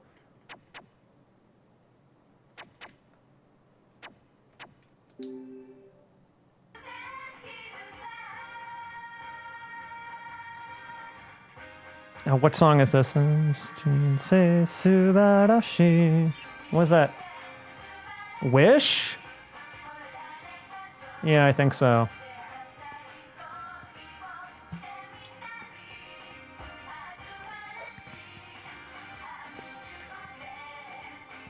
Kind of interesting to see what their recording setup was. Just a single condenser mic in the middle of all of them. All right, I really want to know how the hell I get out of this mode.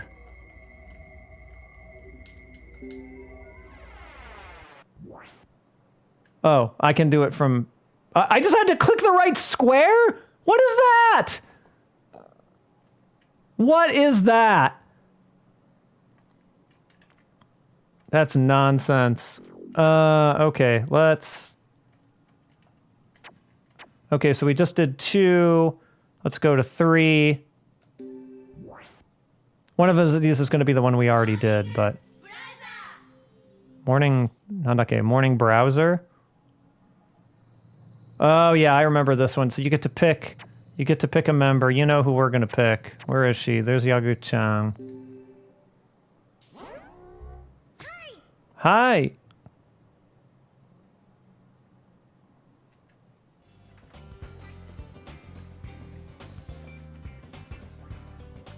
And then kind of posing in the Space Venus costume here.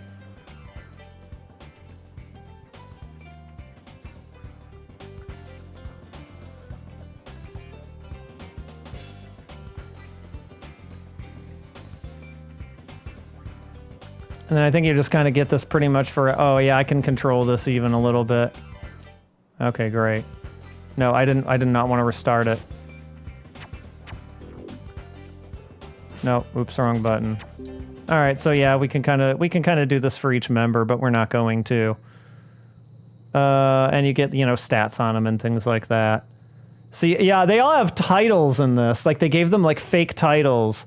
So let's look at Yaguchi's here. So she is like the some of these are like they're almost like military titles. S Galaxy Love Battle Commander Venus. Motion Project Sexy Movie Master. PR Room MiniMoni, in charge of the PR MiniMoni, or PR Room MiniMoni. So, like, everybody gets these weird titles. Fun, but also, like, okay, great.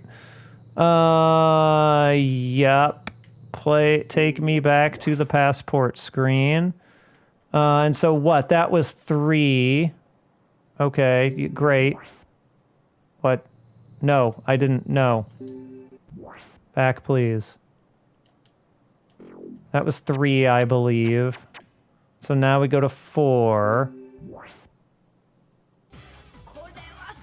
Okay, this is the one we already went to, so we don't need to go to this one again.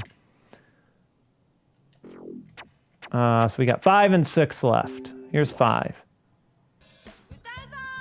We're gonna sing! We're gonna dance! Everybody together. Dance, dance, Sudo no da! Alright, and this is another live footage one. I think you only get Dance, Dance, Sudo no da for this one. This one I feel like takes way more advantage of the 360 camera. You'll see what I mean by that in a moment. Sudo no da. And then we can, they're really like coming around. They're really like playing it up for the camera more in this one, I feel like. than in the other ones, which were, you know, live performances on stage. So they also had to kind of, you know, play to the stage too, right? And they kind of get up in your face.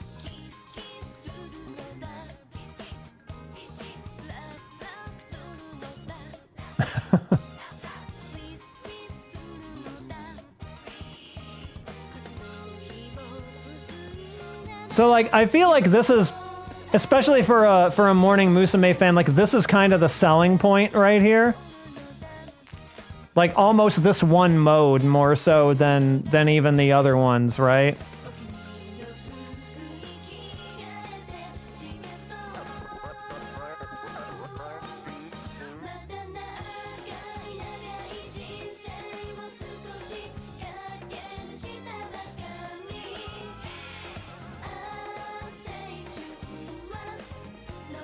Like, I don't know, kind of a neat thing if you're a big fan. I could see it. All right, we get the idea. And then we got one last mode, and this is the only thing on this that can even be remotely considered a game. And I'm still not sure that I fully understand how this works, so once again, I will preface this by saying I'm going to be very bad at this. But we get a neat little... This is Morning Musume TV DJ, and we get a neat little skit at the beginning of this one.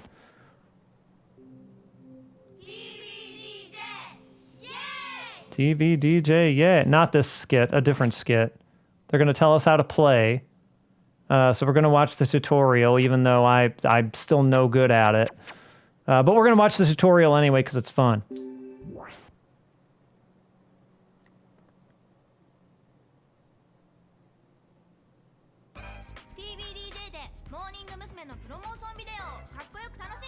You can make your own Morning Musume promotional video in TV DJ. You can play Love Machine, Koi no Dance Site, and I Wish. I'm gonna simply explain it. You're remixing. How do you play it? Okay, so we've used the face buttons. Got it.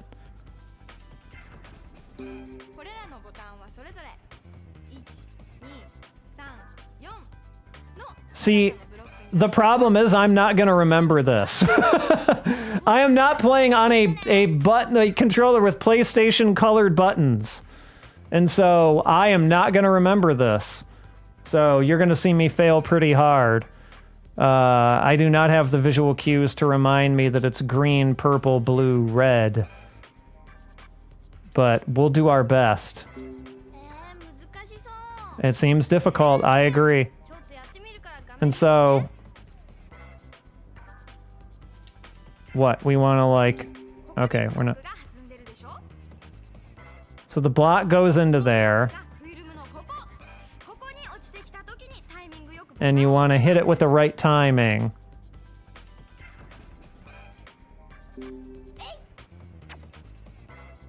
Like so. Except I have no idea if I'm hitting the right color. Well, I guess this is this the purple? So like this would be what? Square or something?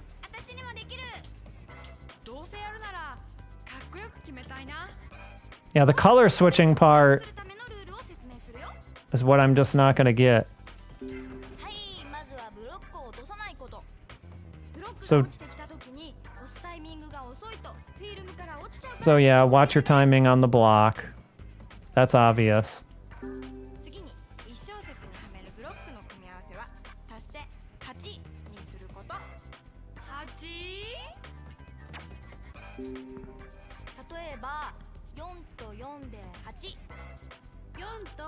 Yeah. So this is where they're almost talking about, like, you have to do, like, addition or something like this. And this is the part I can't quite grasp. Like, you have to do some kind of math on the fly here.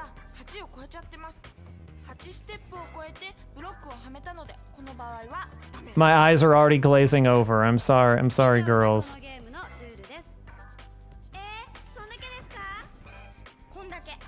That's it. That's not that easy. I don't agree. Did anyone make any of you actually play this? I don't think so.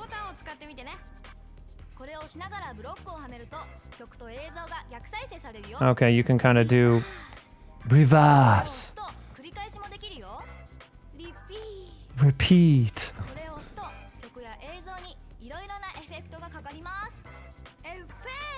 Effect. Yagu-chan. You're so great.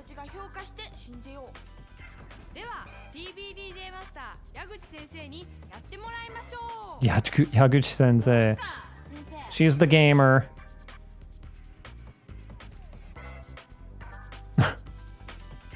Is not having a good time by the looks of it. She looks pretty serious. Let me do it. Let me play.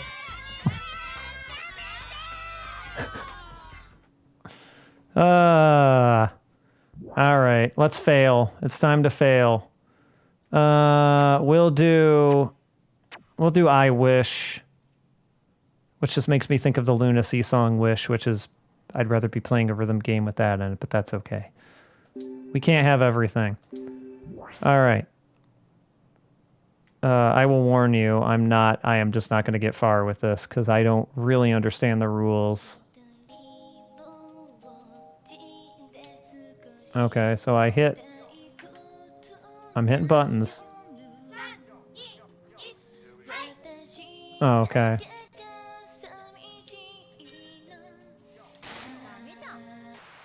So one of these must represent numbers, and I'm just not really understanding how that works. And so I'm hitting... I think I want to get it to go past... Oh, wait. But, like, how do I get it past that? I'm not really 100% sure there. I think different buttons maybe move at different values, potentially. But I don't know. It's weird. It's kind of strange. What happened there? Oh, that was just me doing like video effects or something. Wait, why did that go through?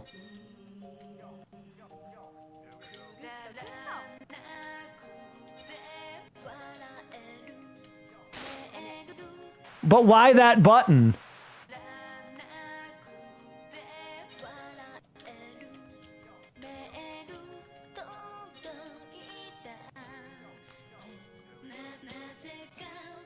Something about magic about that. Oh no, maybe not. It must have to do with that math that they were trying to kind of tell me about that I wasn't quite getting. Guddo, guddo. Guddo.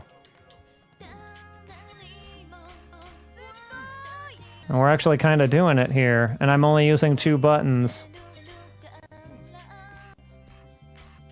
But you know what? We're going to keep our strategy up.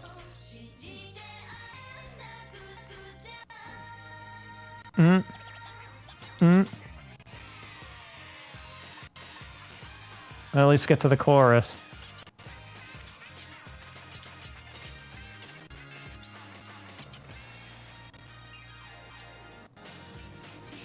Sensubarashi.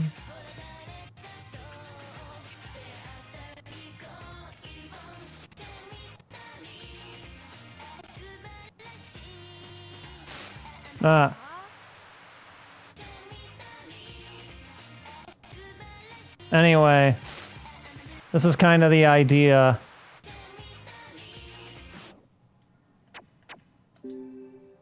And I mean, that's pretty much this game. Like, it's very much still like a multimedia software package. I don't need to see my edit. Thank you very much. I'm good. But yeah, it's very much like some of those multimedia titles we were looking at before, right? Like the Amuro Namie game and things like. Except honestly, the Amuro Namie game had more more gameplay elements than this did, because at least it had those mini games. But yeah, it interesting. Like interesting that they got to use their 360 camera and kind of integrate that into a video game. But I don't know. It's there's not much of a game there is the thing. Okay, so let's go with our final for the night here. I don't have much video to support this, so I have a single music video to play for this. Oh yes, we don't get Segas tonight. You'll see. We do get a MiniMoni game, but it is not one of Sega's. Not tonight. Those are coming later. Let me switch over to the video real quick. Just so we can do a quick intro for MiniMoni here. And I mean, we talked about Morning Musume here. So they're, the history is all sort of on the back of them. Let's see how our volume is here. We'll turn it down a little bit for the song.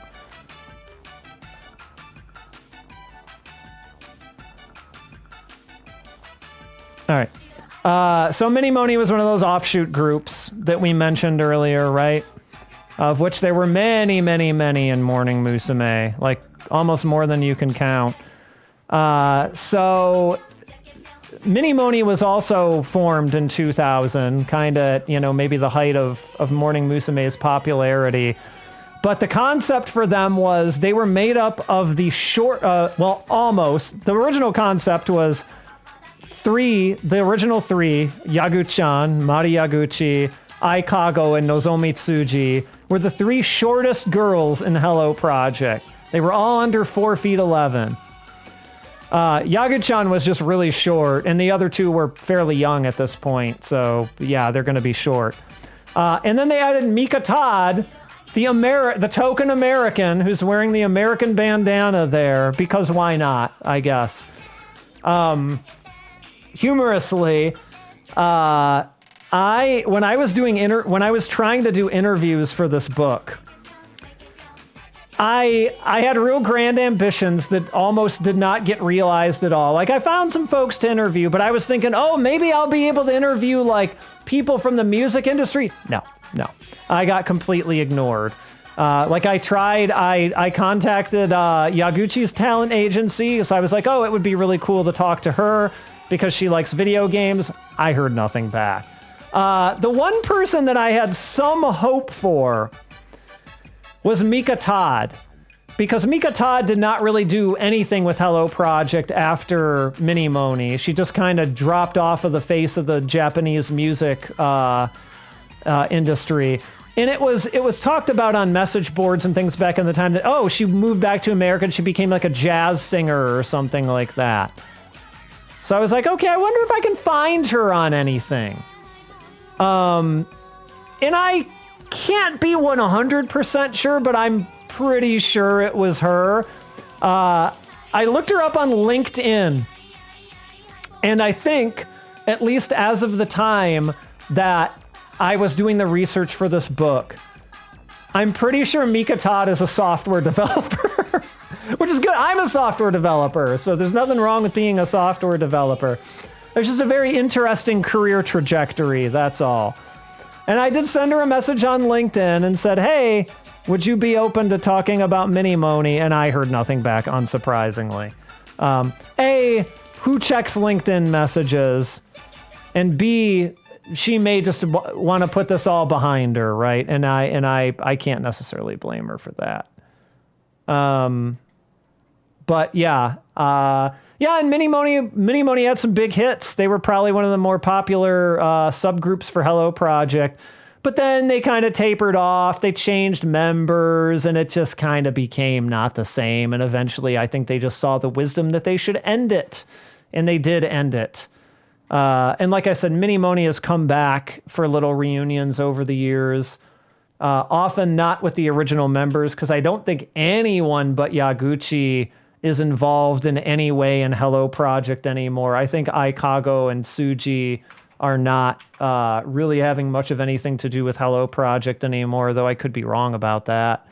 Don't follow Hello Project too closely these days because why? Like the people who I liked are all gone. But boy, oh boy, did MiniMoni have some video games, like way too many video games. And we're going to play one of them tonight. We're going to play, in fact, their very first one. The very first MiniMoni game ever to be. Let me get this on the right scene here. Here we go. The very first MiniMoni game ever to be, which is MiniMoni Dice de Pyon. MiniMoni Dice de Pyon. Let's unpause it here. It's on the PlayStation 1 in 2002.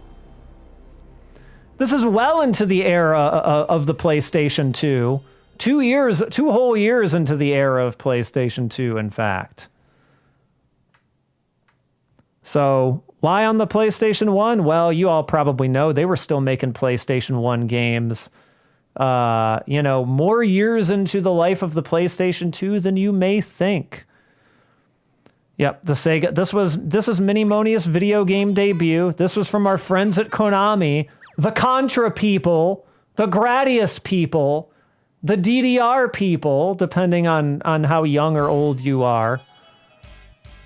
Oh, MiniMoni telephone. It's kind of an instrumental version of it, but it's MiniMoni. At least it started with MiniMoni telephone. Ding, ding, ding. I think. At least it sounded like it. Your telephone. Na na na na na na na. MiniMoni telephone. Ding ding ding ding ding ding ding. And this is a Sugoroku game. This is a Mario Party like. That's why it's Dice de Pyon. Dice de Pyon. And these are the same, and we get a version of Janken Pyon here too, as you can hear. But this is the same MiniMoni art that would be used in like every MiniMoni video game from like here on out, practically. Janken Pyon. All right. You know what? We're gonna play some Sugoroku. We've got different modes here. We can just play the mini games if we want to. We can go to options, and you know what? We will go to options because I want to make this as short as possible if I can. So vibration, memory card. Okay, there's really not many options. All right, that's fine. But you know what? Let's do the real thing. Let's play Sugoroku. I think, was it, who was it? It wasn't, gosh, who was it in chat yesterday who was a big Sugoroku fan? Was it, forgive me, I can't remember exactly who it was. We had a more lively chat than usual Tuesday, I feel like. I don't remember exactly who it was who said was big into Sugoroku, but you know what? Here we go. So from the beginning, so you can save it midway through. I can't recall if in the Mario Party games you could save it midway through or not, but here you can. I honestly haven't played too many Mario Party games since the N64 ones. But we're going to go from the beginning. We're going to see how far we can get here. And so we can do 2 players. And you know, we can do... Yes. That's who it was. Let's see. So obviously we're going to do 1 versus 3. But... you could even, if you had a multi-tap, if you had the PlayStation 1 multi-tap, you could do 4 actual players of MiniMoni Dice de Pyon. We will not be doing that because there's only one of me. But you could do it if you had a multi-tap. We're going to do 1 and 3 computers. So this is how you kind of control the length of your game, I guess. We're going to go as short as possible with this. So we're going to say you got to get 3 keys. To be able to get to the ending. So 3 keys. You know what? We're gonna go easy. We're gonna take it easy on ourselves tonight. I got nothing to prove to anyone in my Sugoroku skills. You know what we got. But Mika's a great choice too. But you know what? We got to play as Yagu-chan. We got to do it. And so we got a few different levels. We've got Fairy Town. We've got Minimo Space. And we've got Guru Guru Island. So I don't know if anyone has any preferences as to a level here. I can pick whatever anyone thinks sounds good. We've got Fairy Town, Minimo Space, and Guru Guru Island. So if anyone wants to offer a suggestion, I'll wait a moment. Otherwise, I'll just pick on my own. But yeah, I mean, people who have played Mario Party will find a lot familiar here. You do a dice roll, your character moves, and you play a mini game. It's that old formula. I don't know if Konami had any history with Sugoroku games before this, because Mario Party was definitely not the first one. But I don't know if in Konami's history there was anything that they had already kind of tapped the Sugoroku market, and they were like, oh, easy, we'll just adapt it to MiniMoni, no problem. So maybe that's the thing that happened, maybe it wasn't. I'm gonna go Minimo Space. Why not go to space while we're here?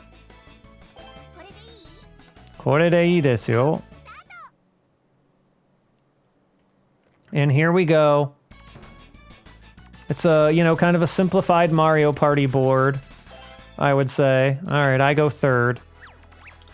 And, we're waiting for the computer players to take their turns here. We're playing mini games, and we haven't unlocked the mini games yet, so they're all question marks. Okashi, so desserts, sweets. I don't really remember what any of these mini games are, but just like... So, it's sweets heaven. All right, so what, we gotta just go and collect the sweets? Pretty much. Yeah, we gotta collect the sweets. Okay, I can handle that.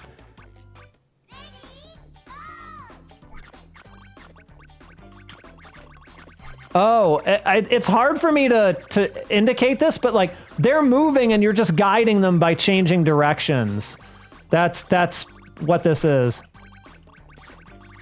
Give me those donuts. Those Minimo donuts.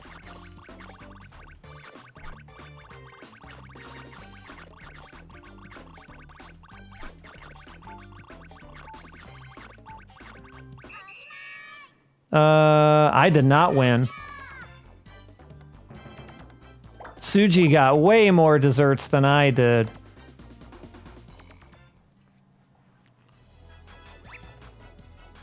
All right, here's Aikago. It's Aikago's turn. And we've got a shuffle roulette here. Okay, so now we get what? We get cards. So choose a card. And we get, oh, someone got a key. All right. Aikago got a key. That's not good. We want keys. All right, now it's Yagu-chan's turn. It's my turn, so, got a 6. Nice. So we're gonna do another mini game since we're on the same square as Tsuji. It could be Okashi again, but it's not. Tokei, so, clock.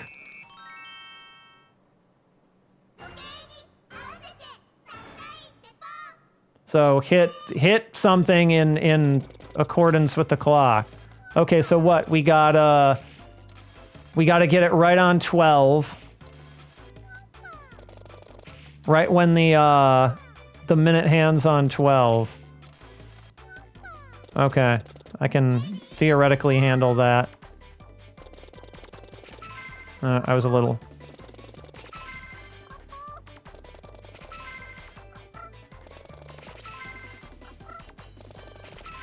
Darn it. This is tough. It's moving faster than I thought it would. So if you even get close to it, it counts you. Which is good. That even counted. Okay, I think I won this one. Yes, I did. Good job, Yagu-chan.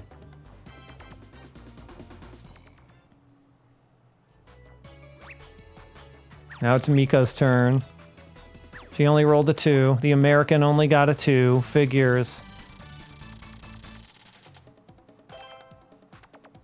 Sando. Probably a sandwich. That kind of sando.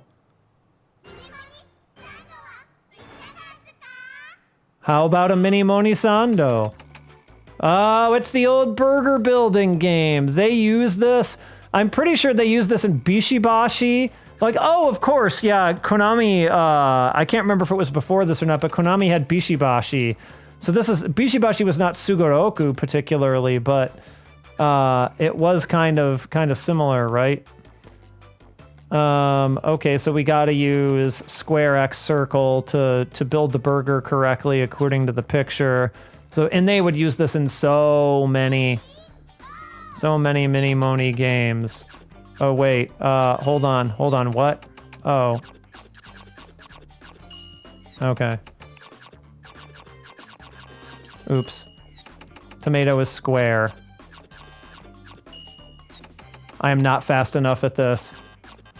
Not even close.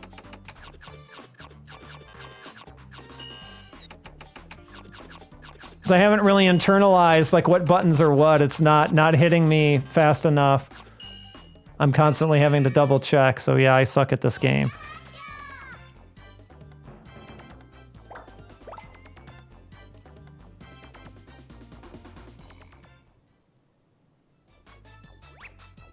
Alright, now we're back around to Suji.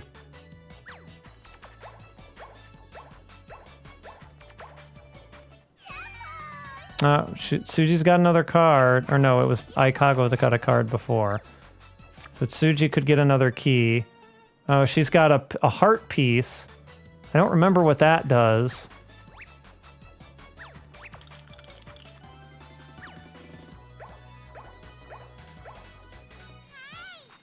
Alright, and now a little dude appeared. Oh, we're gonna do Junkin. You can go to the other side if you beat it, this little guy in Junkin. So we're gonna watch the computer play Junkin against itself, apparently.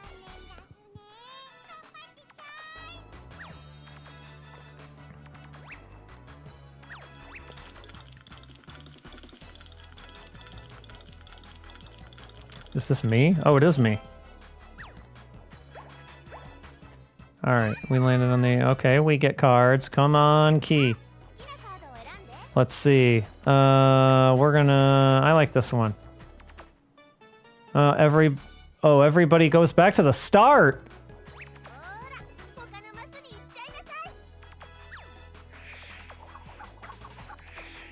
Boo. I mean, it doesn't really matter, but... So ultimately, your goal is to collect keys. Back to Mika. Mika got a 6 this time. And more mini games. But we're doing desserts again. This is a problem with these games. It's such a small selection of mini games, at least in these early ones, that you just end up doing these all over and over and over again, and just kind of drives you crazy after a while.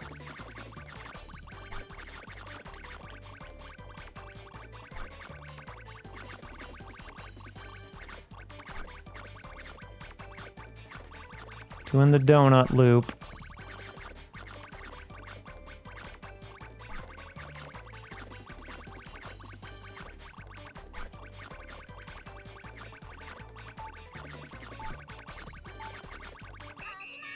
I definitely got more that time now that I figured out the controls. Yeah, it does, doesn't it? That's true. I didn't even clock that. I'm so used to hearing it that it did not even occur to me. All right, Suji, what you got? What you got, girl? Oh, it just skipped her turn, or it didn't skip her turn, but it just, I guess she landed on a block that did nothing. All right, more minigames. Come on, new one this time. Excellent. What do we got? Pankui? Oh, like eating bread?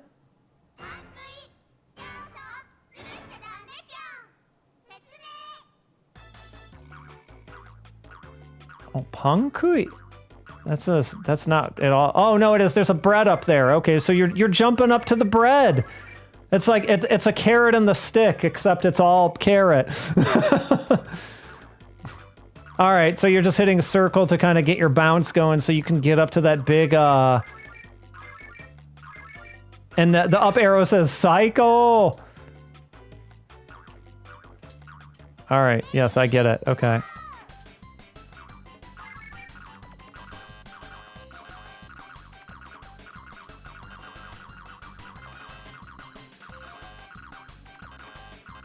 I think I'm doing something wrong. I'm not, like, my timing is not quite right or something.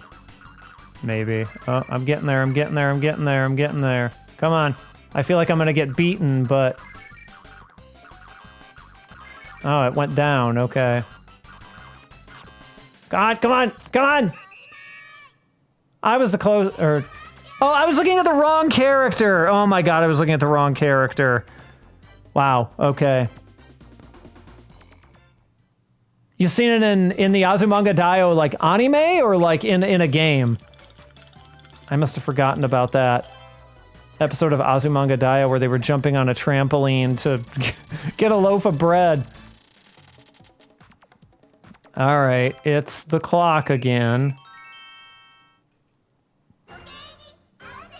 Right? Yeah, I definitely pulled that same thing where I was like, oh, I'm the one who's terribly off time.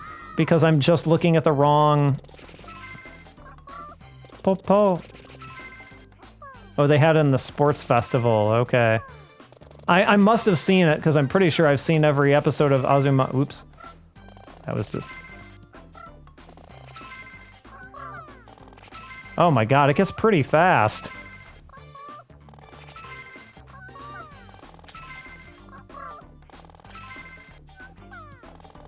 Oops, that was way off.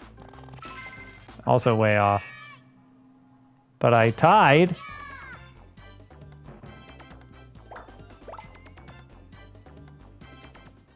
Give me a key. Or give me nothing.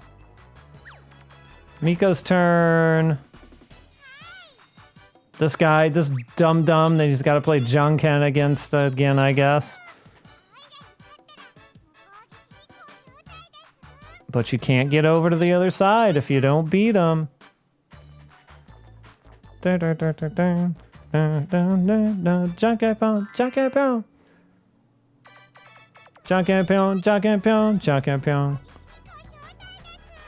Okay, Mika gets to go over to the other side, I guess.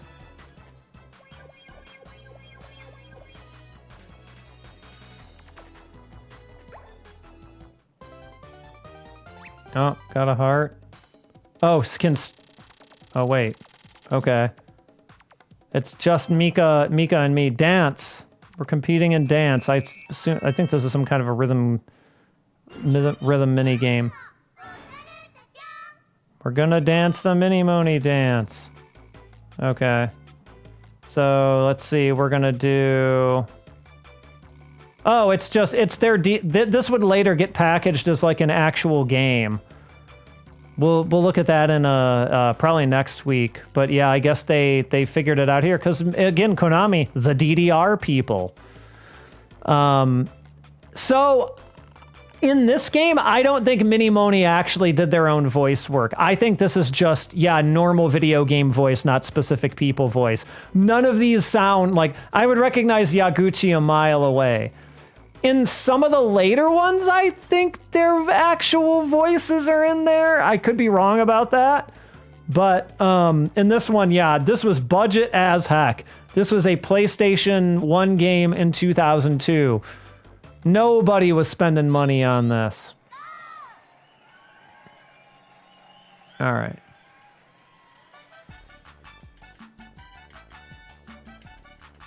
We're playing Janken Pyon. Oh, right, okay.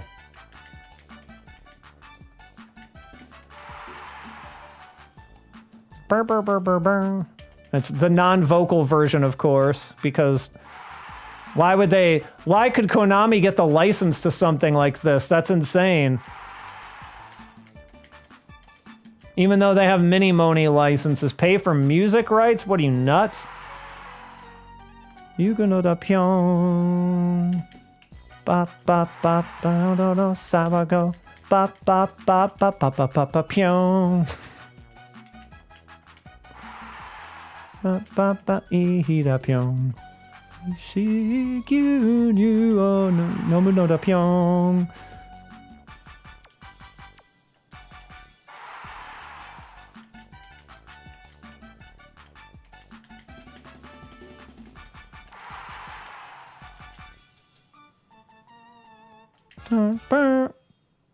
Oh, I did not do amazingly, but at least I beat Mika.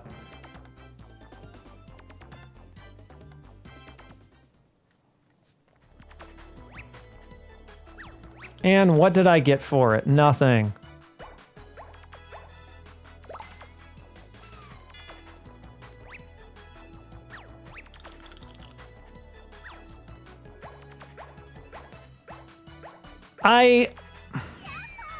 I feel like playing a Mario Party style game without other people is, there's no reason to ever do this unless you're showing it off on a stream.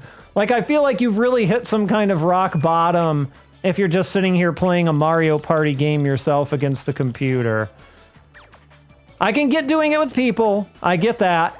I can see the fun in it. By yourself, I don't get it. This one. Oh, I skip a turn. Ikai yasumi. Great. Zannen deshita ne. No, we're asleep. Mika's up there in the secret area.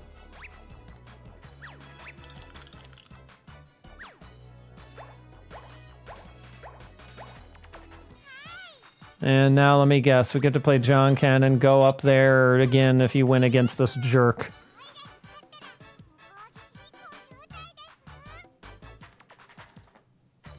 Hurry up and do the John Ken already. Love how it's like, hand is like absolutely spazzing out. Kambate chai. They skipped my turn because I got skipped. So now it's back to Mika. And we get to do another mini game. Oh, it's the one I'm bad at. It's the Sando.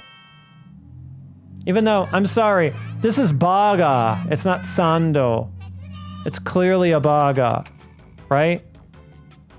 Okay, so tomato, lettuce, meat. Tomato, lettuce, meat. Tomato, lettuce, meat. Okay.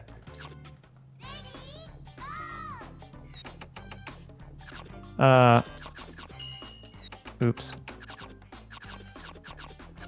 I'm still not doing it fast enough. Tomato, meat, tomato. Okay. Oops.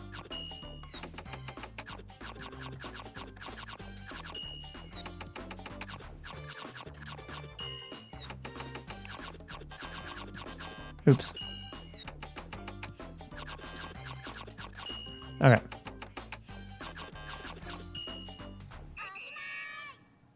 Did not do great, but at least I'm getting a little bit faster at it. Just gotta remember which button is what.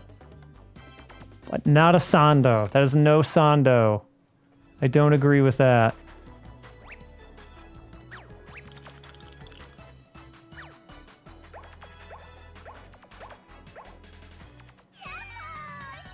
More cards.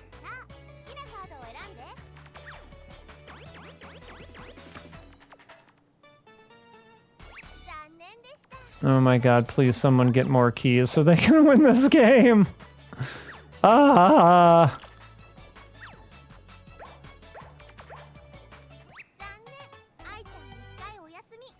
Yep. Aikago gets his turn skipped. All right, finally back to my turn again. 2. I forget what that space is. Oh, it gives me a part piece, which I don't really even remember what that means, because I think the keys are the things that we need to get to be able to win the game and get to the goal.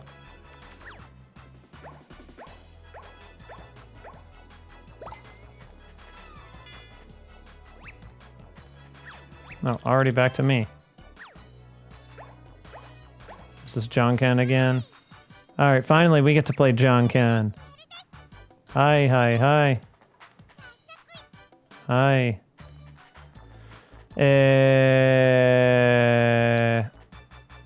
Choki. Oh, Pyon. Zannen.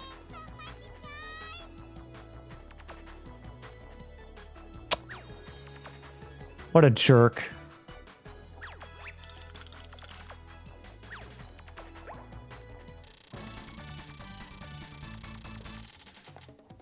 Oh, new mini game. All right, let's see. Pianist. Pianisto.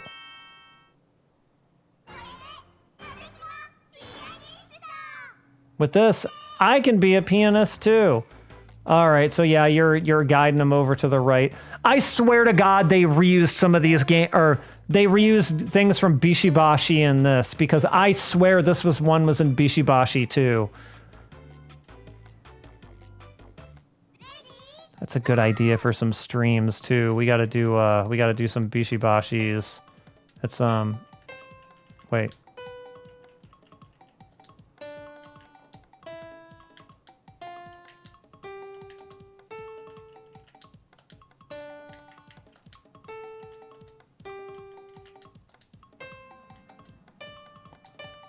And if I can get it working, I think we have kind of a fun way we could do Bishibashi as well. That's maybe a little more arcade authentic.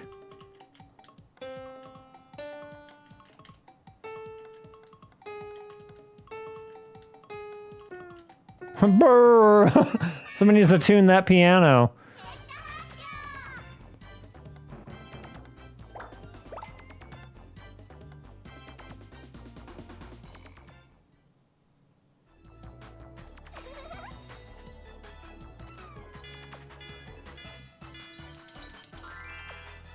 All right, so is that a key? Did I get a key? Yes, I did. That's good.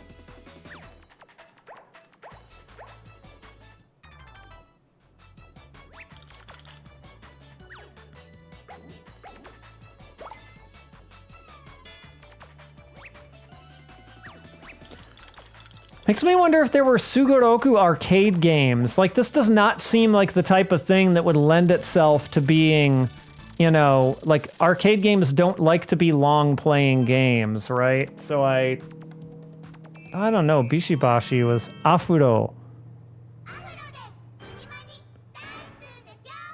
MiniMoni are going to dance with afros. Oh, yeah, this is where you gotta mimic. Yeah, you just use the circle button to mimic what they... Okay. 1, 2, 3, 4.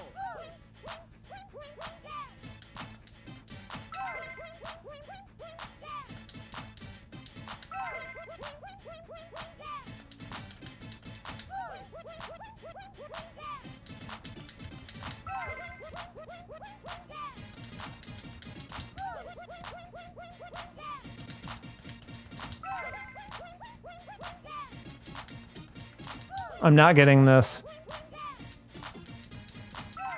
I'm doing something that's off.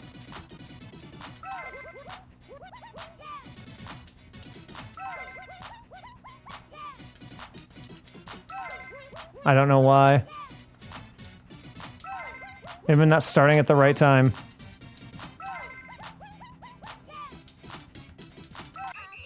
Like, as far as I can tell, I'm hitting him on time, but I don't know.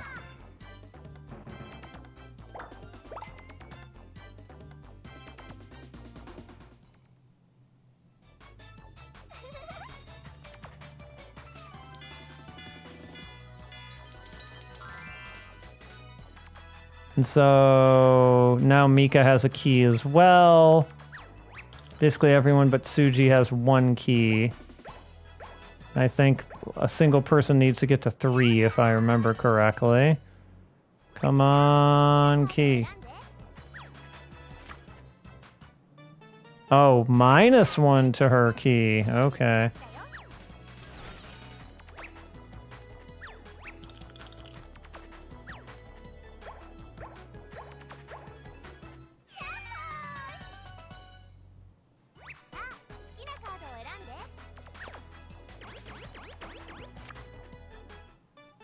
And I still don't know exactly what the hearts do.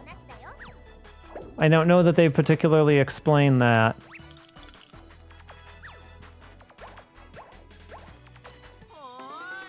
Oh, what are you? Quizman? Oh, we're gonna go into a quiz. What's Tsuji's favorite food? Yogurt. Oh, so fast. I couldn't even read it. Yogurt something and something. I could not have answered that. That would have purely been a guess. 3. MG. Oh, minigame.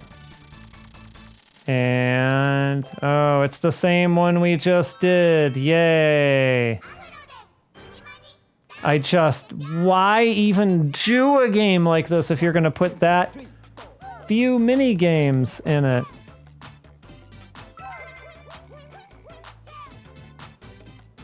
Maybe I'm starting too early or too late or something. 1, 2, 3, 4.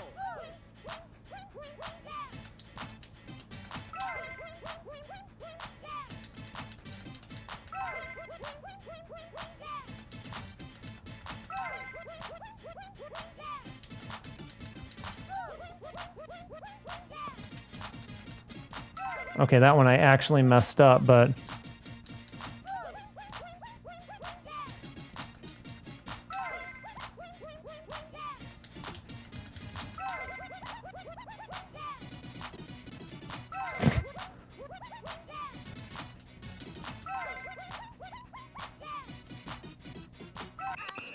yeah, I don't know what's going on there. It must be really sensitive about the start time of it. Do not give me that one again, please.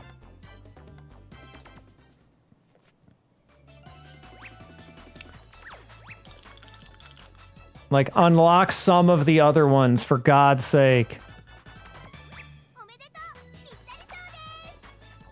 Okay. Okay, Mika got a present for getting right back on the start block. Again, what does the heart do? I do not know.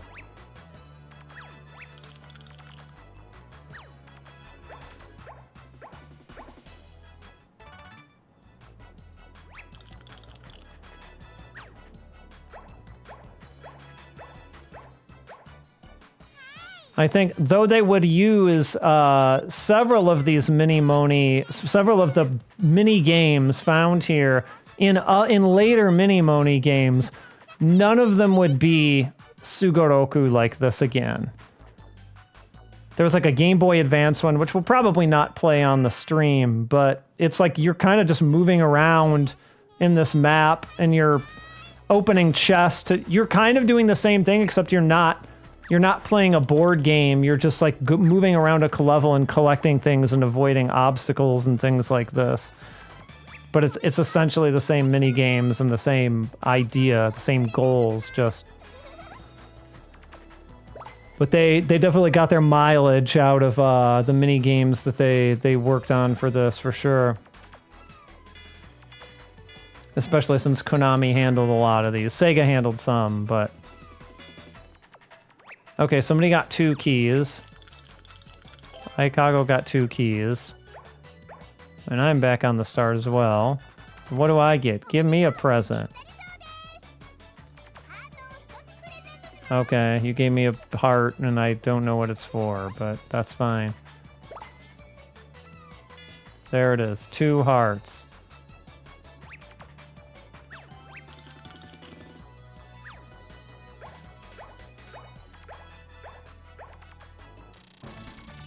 Please do not be the same minigame again. I swear to God. Oh my God, why? Why? I'm just put... Water break. Like, seriously, I got the same minigame 3 times in a row. That means that either your randomizer sucks, or you don't have enough minigames in your Sugoroku title. Like, those are the 2 answers.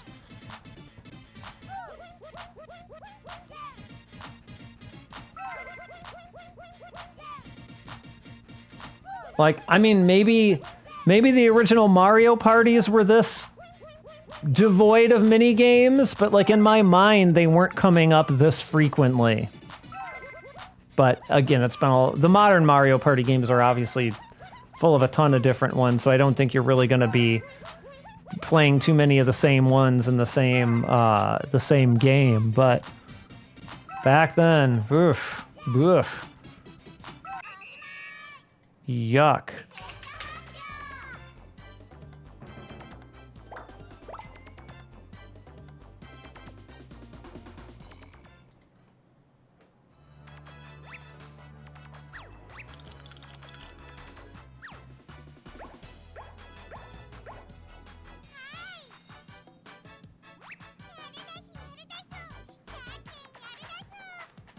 Somebody else got John Ken, okay.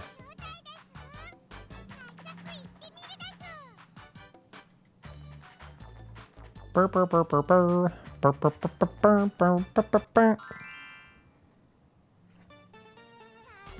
Zanen dasu ne.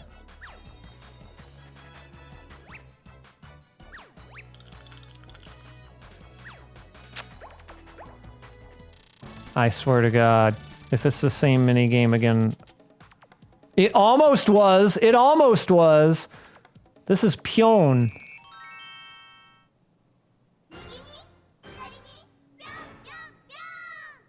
Okay, to the right, to the left, Pyon, Pyon, Pyon. So what are we doing here? Okay, we're using square circle. Okay, so like to hop between the left, the right, and the middle. Okay, that's... Okay. Okay, I think I get it.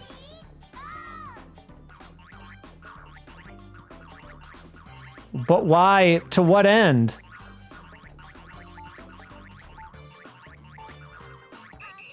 I don't really understand what the point of that was, though. Like, was it just to do it as fast as possible? I don't know. I don't know.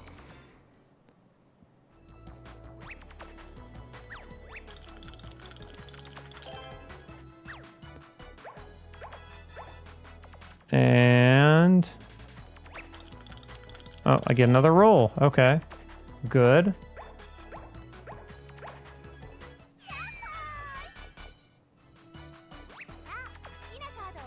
Alright, I get a card. Give me another key. Okay, we go to space A. So it's taking me to another space. Okay, sure. Oh, and now I guess I just get to do John Ken with this idiot again. Alright, goo. Goo.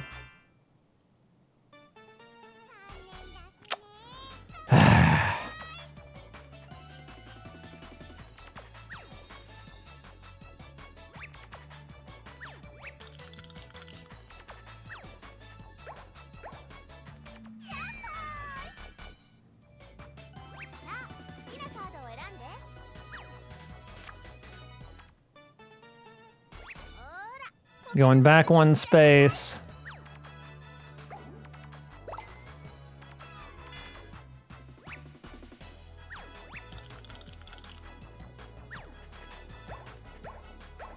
If we don't get some keys soon. Pianist again. As you might imagine, these games were an absolute blast to play through when I was doing it for video capture for the book. Oh boy, was I excited to play all of MiniMoni's video games. I really can't help but wonder how well these actually sold. Oops. Because, I mean, I know MiniMoni was big, but, like...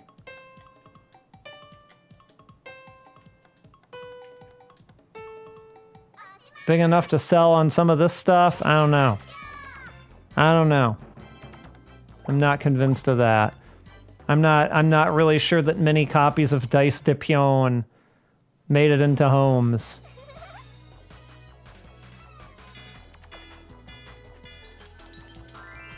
Oh.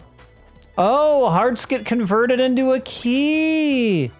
I see. Okay.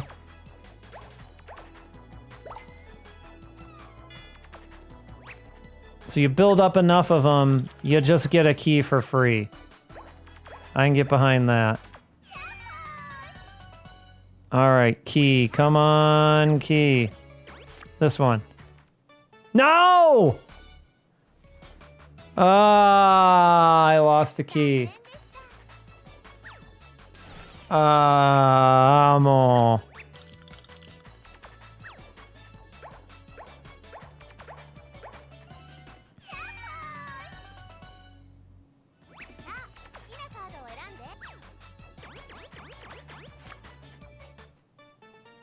And so they're, yeah, it's just basically getting a heart piece to, or actually got a heart piece taken away, but yeah, right? I was saying that earlier, they're just bishibashi, and I think oh, they didn't even change the sound effects or music. That's an interesting observation.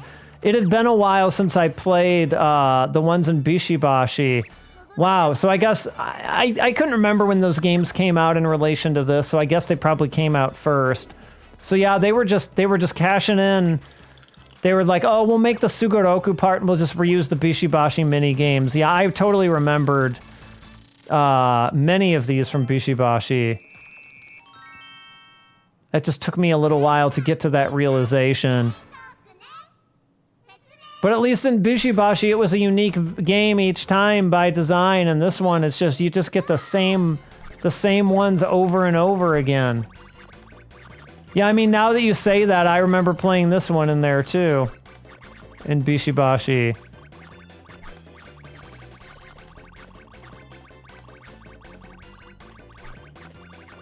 And, you know, Bishibashi is a little bit more fun because you're hitting big buttons.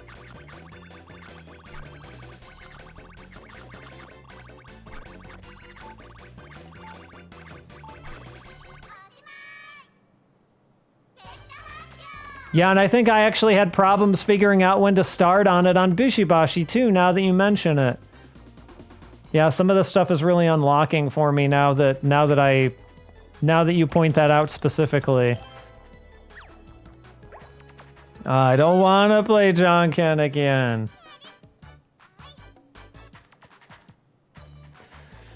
Pa.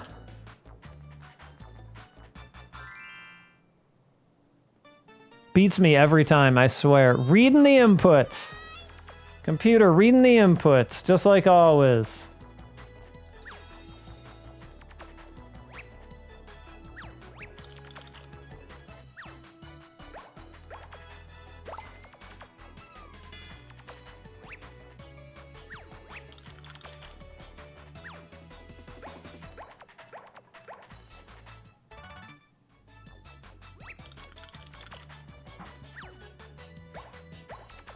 We still do have a handful that weren't. Europe only got the first two Bishibashi games on a disc.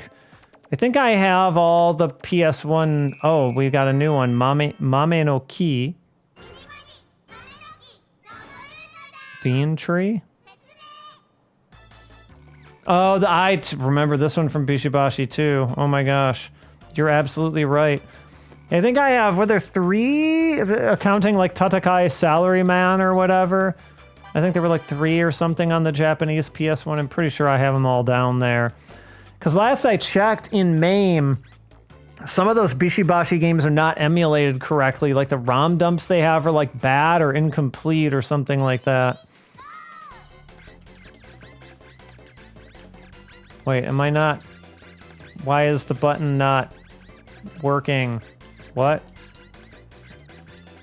Okay. I don't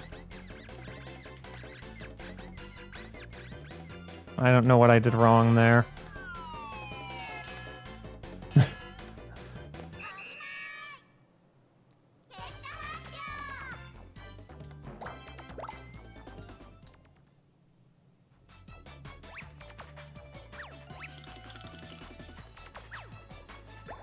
Yeah, I think when I wrote about this for the book, I didn't really have the context of the Bishibashi game, so it's really interesting to realize that kind of after the fact. I don't think I'd played one yet.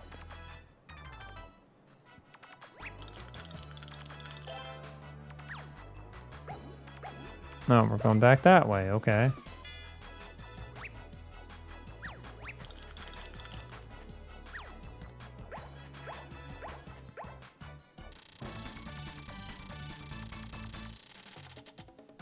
Okay, one of the new ones.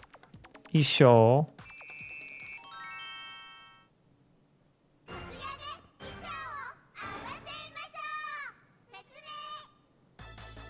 Isho. Oh, okay, that kind of Isho. Okay, they wrote it all in katakana or hiragana, so I couldn't. So they're saying Hazude.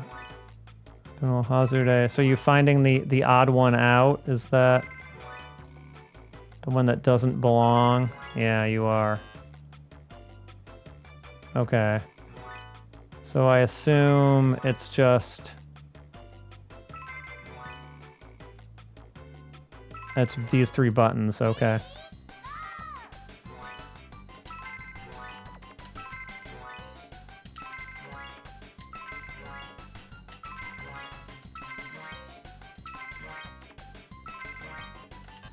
Oops.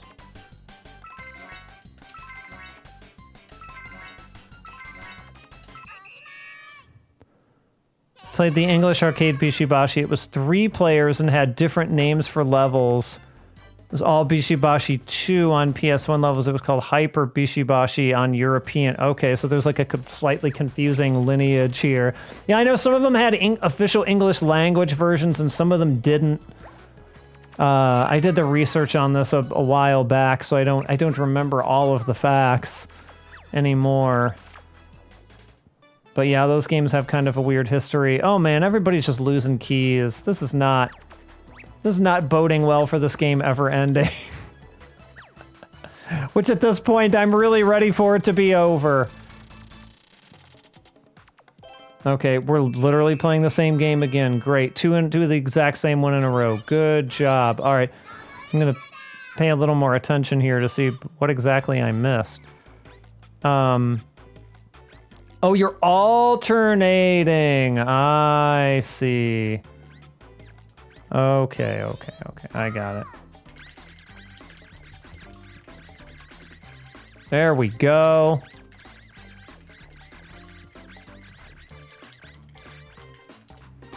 Yeah, I mostly, I've never, I guess there's an arcade in Chicago that has one of the newer Bishibashi ones, like the ones that take the cards and things like that.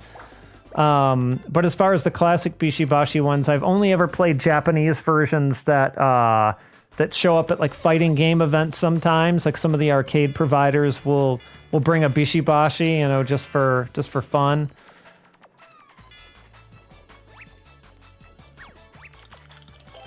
So that was kind of my first experience with them. And then I messed around with them on MAME after I sort of found out what Bishibashi was. Give me a key. Okay, you're giving me 1 heart. That's on the way to a key.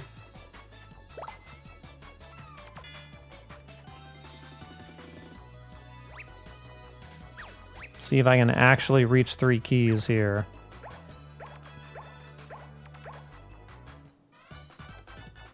And Mika also landed on the start spot.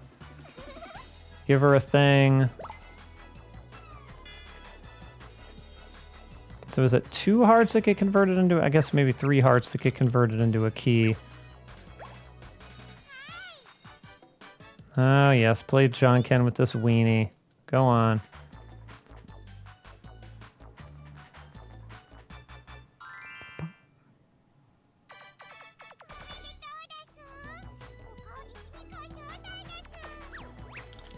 And she gets to go over there. Oh, you played PS1 Bishibashi via a hacked PS1 classic. Yeah, those games are good no matter what version of them you play. I agree. Like, there's something about getting to mash the buttons in there as being like your main mode of interacting with the game that is just a little bit better than the ways they appear in this, I guess I would say. All right, we're playing DDR again. All right.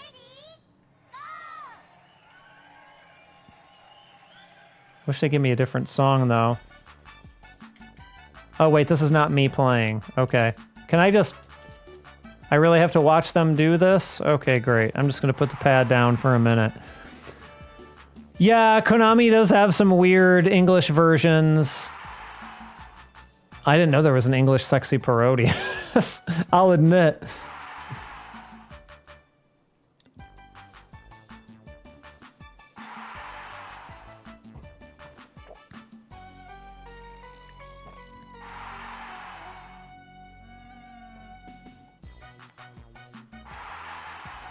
Like, some of the, when we play the actual, like, MiniMoni Step Pyon or whatever it's called, which is just this DDR game, but packaged into a real DDR game, like, they give you more than one song.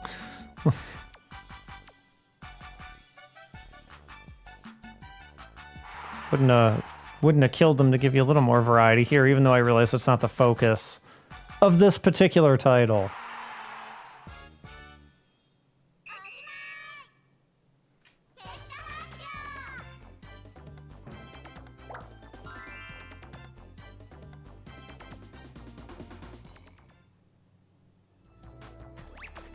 Mr. Driller 1 that was not particularly big in Europe came instead of Bishibashi. Yeah, it would have surprised me if they would have put Bishibashi on the PS1 Classic, even though that would have been kind of a good move. Maybe, do people know it more as a PS1 game than they do an arcade game? I feel like people must know it more as an arcade game, but maybe that's just my bias of being such an arcade-focused person these days. Not that I'm playing arcade games today, but... Alright, I get what I'm supposed to do here.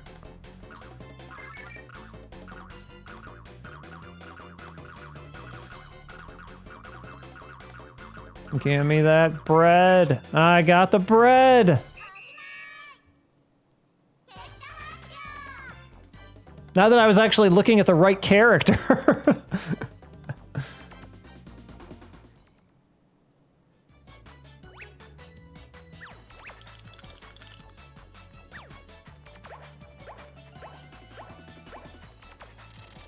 Yeah, that newer, not that the newest Bishibashi game is even really that new at this point, but the newest one that takes the e-amusement passes is very, like, almost too geared toward being an e-amusement pass game. Like, it's so long, and it just doesn't really have the charm of the classic Bishibashi games, I feel like. I don't know if anybody is... Oh, hockey. Okay.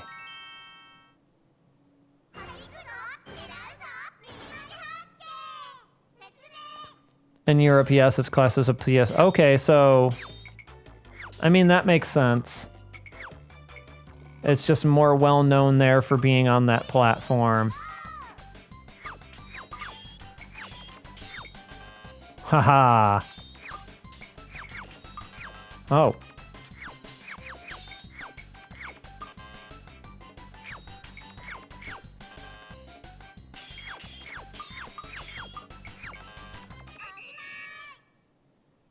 I'm a Windjammers player. You're not getting that shit by me. Sorry, Tsuji. Not that that felt anything like Windjammers, but...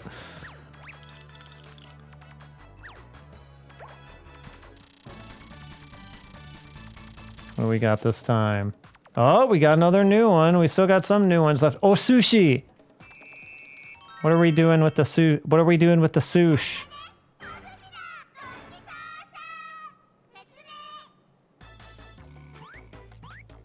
Okay, so we're using the buttons to basically just eat. Okay, but which ones are we not wanting to eat?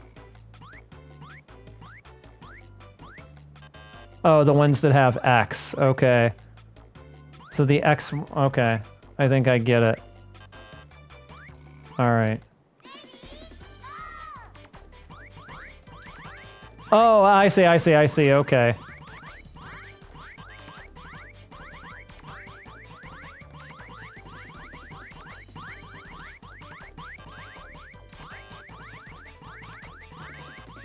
Yeah. I ate all the sushi. Taito had their own version called Turn It Around. Wow. I'm gonna have to look that up. Turn It Around, I am not familiar with that one, despite being a big Taito person. They got an arcade perfect port on the DS. That's Taito for you. They care about that stuff. Oh, I got 3 keys. All right. So they're gonna guide me to the goal route.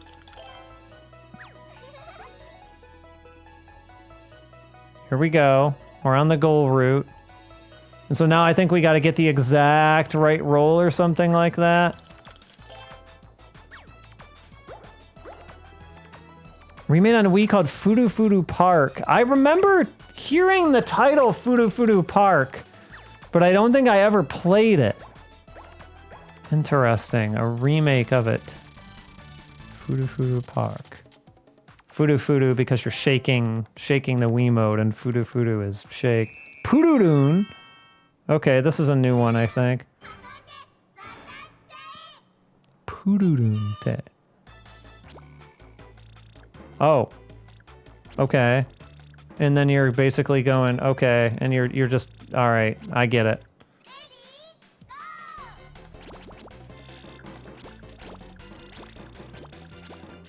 You're building your bridge of Pududuns, I guess. Was this one in Bishi? I mean, it must have been, right? I don't remember this one, though. Oh my god!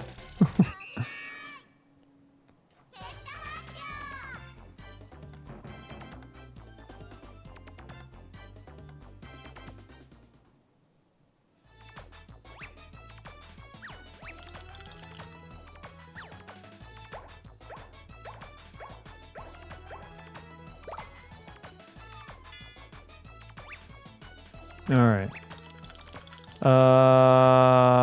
Boop. Now, how does the movement work here? Okay, so I just gotta get one more. Fudu Fudu Park was edited in the West. One minigame had sprites redrawn. What, do you remember why was it something offensive? Or I was curious as to the reasons why things like that happen.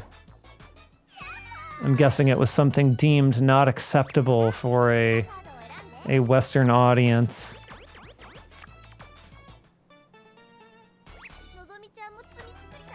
Doesn't matter. I don't care about your -1 heart from everyone. I'm already on the goal path.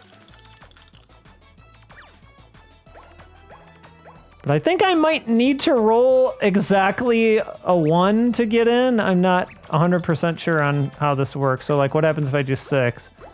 Yep. So I do actually have to get the exact amount to be able to get on the goal, which is a little infuriating. Oh, visual novel. Okay, so it was a localization thing. No doubt they didn't want to localize all the text. There was a visual novel in it as a minigame? That's crazy. That's not a short minigame.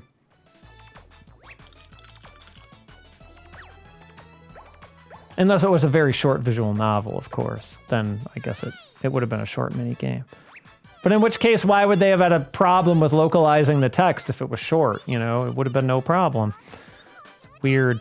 Localization stuff used to be real weird. It's not so weird anymore. But back then, it was strange sometimes. Oh, it was its own mode. I see. Okay.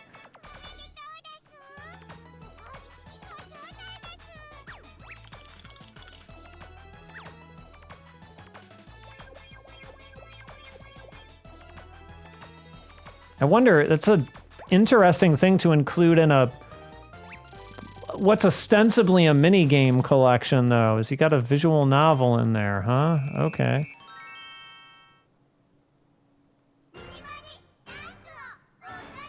It's MiniMoni Dance again. Again. And it's not even me, so I get to put the pad down again for this one. Oh, how I wish I could skip it.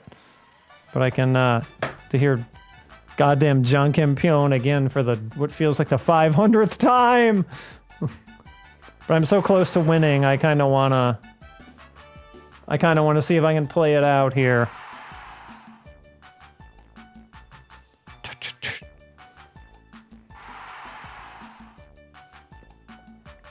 I think for the PS1, they should have made a special controller with just big buttons on it, so you could have actually played it in a more arcade accurate way. That's what I think. But so far as I know, they did not do that.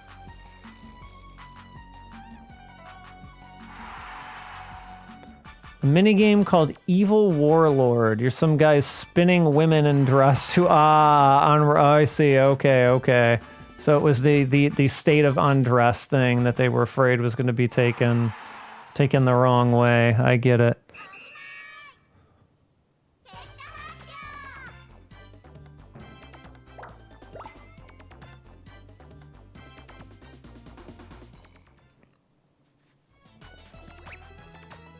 All right. Not my turn yet.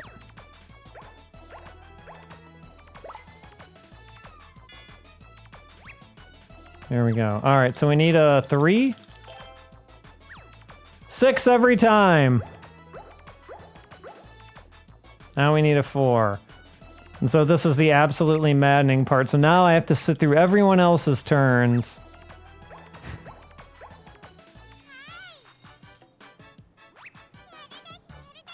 While I just wait to get the exact dice roll.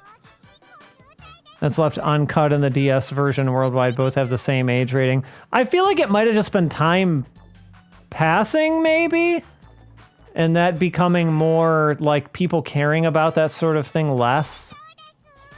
Just a guess.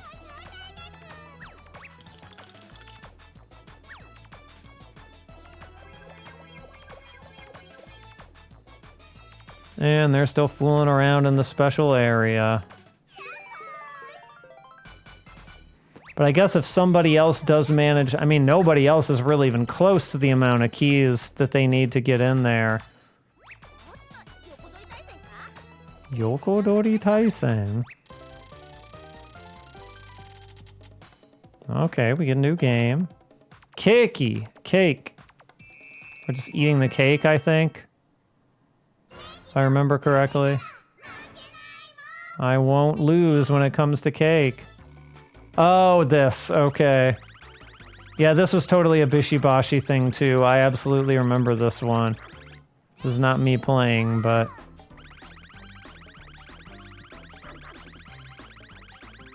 Boy, I really wish I would have known that at the time, so I could have included it in the book. That would have been a neat factoid to include. Both are sold in the West on the same date. A vocal song removed, yet still in the DS. Huh. I wonder if different companies had to do with the localization of each one, and so they just made different decisions or something.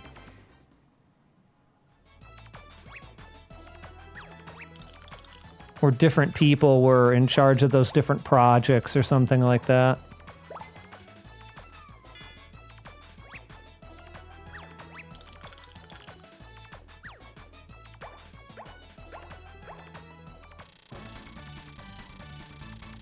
I feel like we've unlocked almost all of them. Oh, not all of them, though. We still got some. Nawatobi, is that jump rope? I think Nawatobi is jump rope. Pyon, pyon, pyon. Oh, yes. Okay, I get it.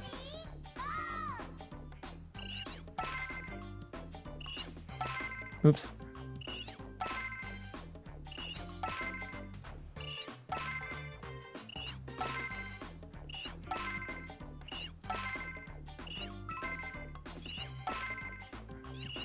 That was too early.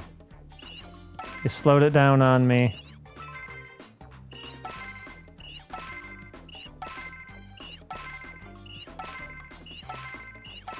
Oh my god, I'm locked. I'm stun locked. The jump, stun locked by the jump rope. Got moving too fast and I couldn't hit the button enough to, and with enough recovery time. All right, so what I need, a 4, a 1. Great.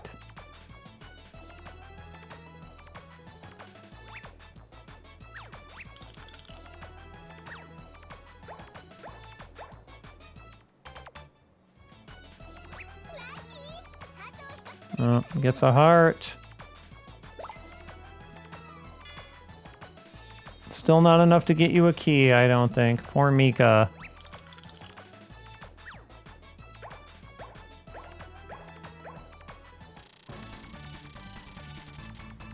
Oh, man. Wanchan, so a dog.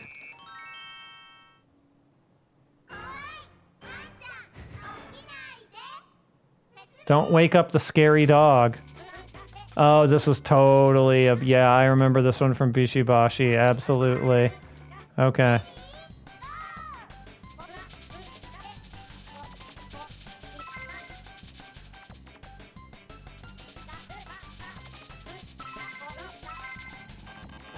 Yeah, it got me. I was mashing too much.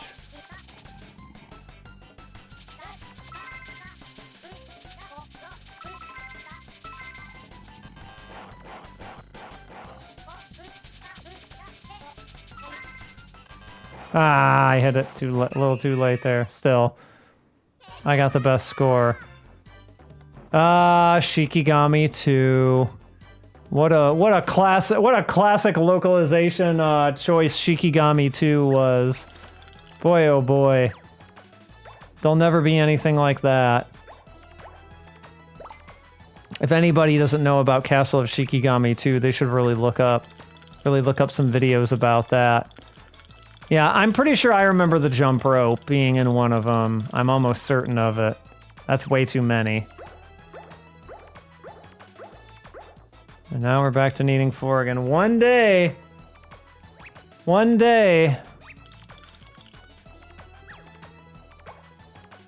we're gonna get to that goal. And we're gonna win the MiniMoni crown.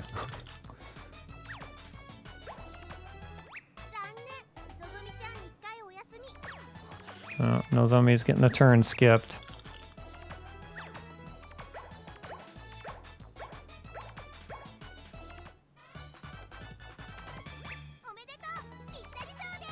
Yeah, you get a present, usually a heart. Good for you. 4? Come on, 4. Ah!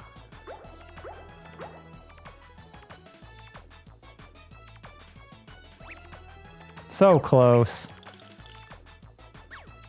The Xbox 360 port of Trouble Witches. I think I actually only played the Japanese one because I had a Japanese 360. Well, I had 2 360s. One of them was Japanese. And I think I got it on the Japanese one because I wanted to play it with the Japanese voices. So I don't think I ever heard that one with the original English voices. I'm not going to roll a 1. There's no way. Oh, yes. The opposite of a 1.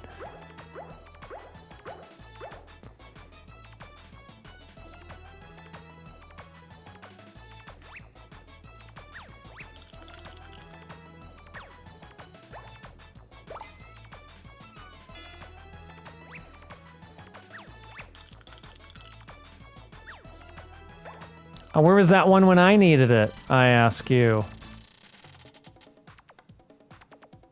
Oh, the mame.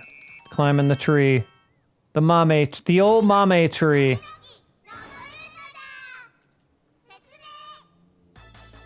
Alright, I already know what to do. I'm a killer at the mame tree. I can do this.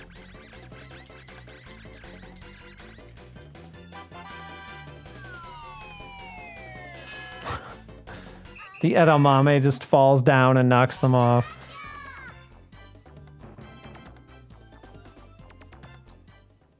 I don't care about winning these mini games though. I just want to get a roll. Oh my god. Was this a thing in Mario Party? Did you have to get an I don't remember this being there. I don't remember you having to get the exact right dice roll and just being trapped in eternal purgatory until you get the right dice roll.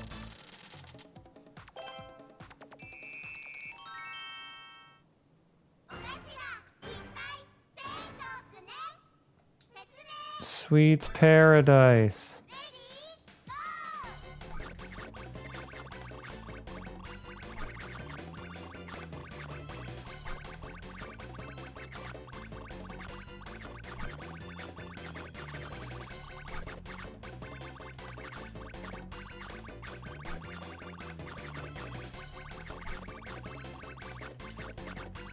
I'm not doing a good job this one.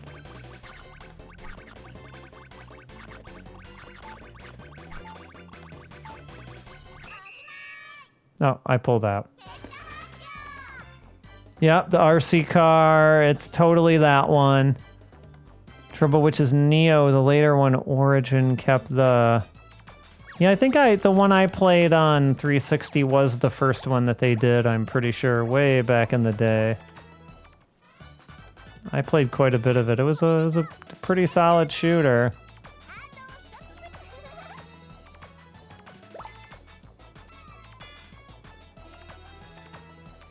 And now that I need another one of those 6s, there's absolutely no way it's going to give it to me. Absolutely no way. Oh my god, it did! Like some kind of weighted dice. Yay! Mari-chan no yūshou desu! Mari-chan wins. Yagu-chan. We won. A hard-fought battle, but we won. We won Sugoroku forever. Tsukare-sama. They're gonna announce the scores. The winner is... So I guess that doesn't make me... Yeah, okay, so I mean, I thought that was obvious because I reached the goal, but maybe there was more to it than that.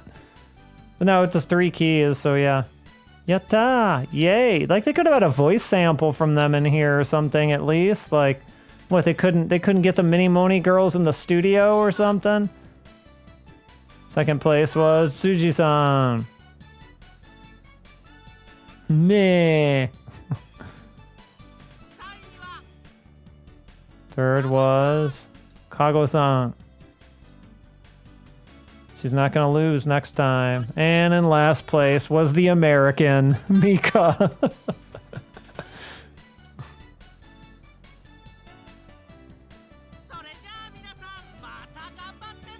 Yeah, try again next time. I won't be doing that. Thank you very much. I'm good. So yes, our friends at Konami, the Sugoroku people, as we all know them, the Bishibashi people, I guess,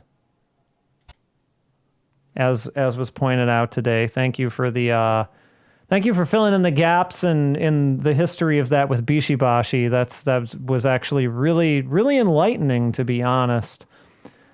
But let's see. 1 second. I just realized my noise canceller was off on my mic software. Awesome. So you probably heard some mouse clicks and whatnot that normally wouldn't be there, but hopefully it wasn't too bad. Anyway, I am gonna wrap it for tonight because I'm about at time. So I haven't quite decided what I want to do for Tuesday yet. I'm gonna work on that. I'll think on it over the weekend. Next Thursday, we'll have more MiniMoni games. We're not gonna play all of them because a lot of them are not worth playing, but yes, we will get the fun Sega ones next time. We will get the special camera will be back. We'll have the tambourine. We'll have the tambourine peripheral for the PS1 there that we'll get to try out and have a camera for that. And then we'll also have a Sega Pico to share with everyone because MiniMoni had a few games on there, and we'll just take a look at one of those and just kind of see how the whole Sega Pico works. So and maybe I'll figure out what the next best MiniMoni one to throw in there. Maybe the DDR one. We'll see. I'll think about it. It's between that and one other one. But yeah, thanks everyone for stopping by. Hope you have a good rest of your night as well. And see you again Tuesday. Bye, Pyon.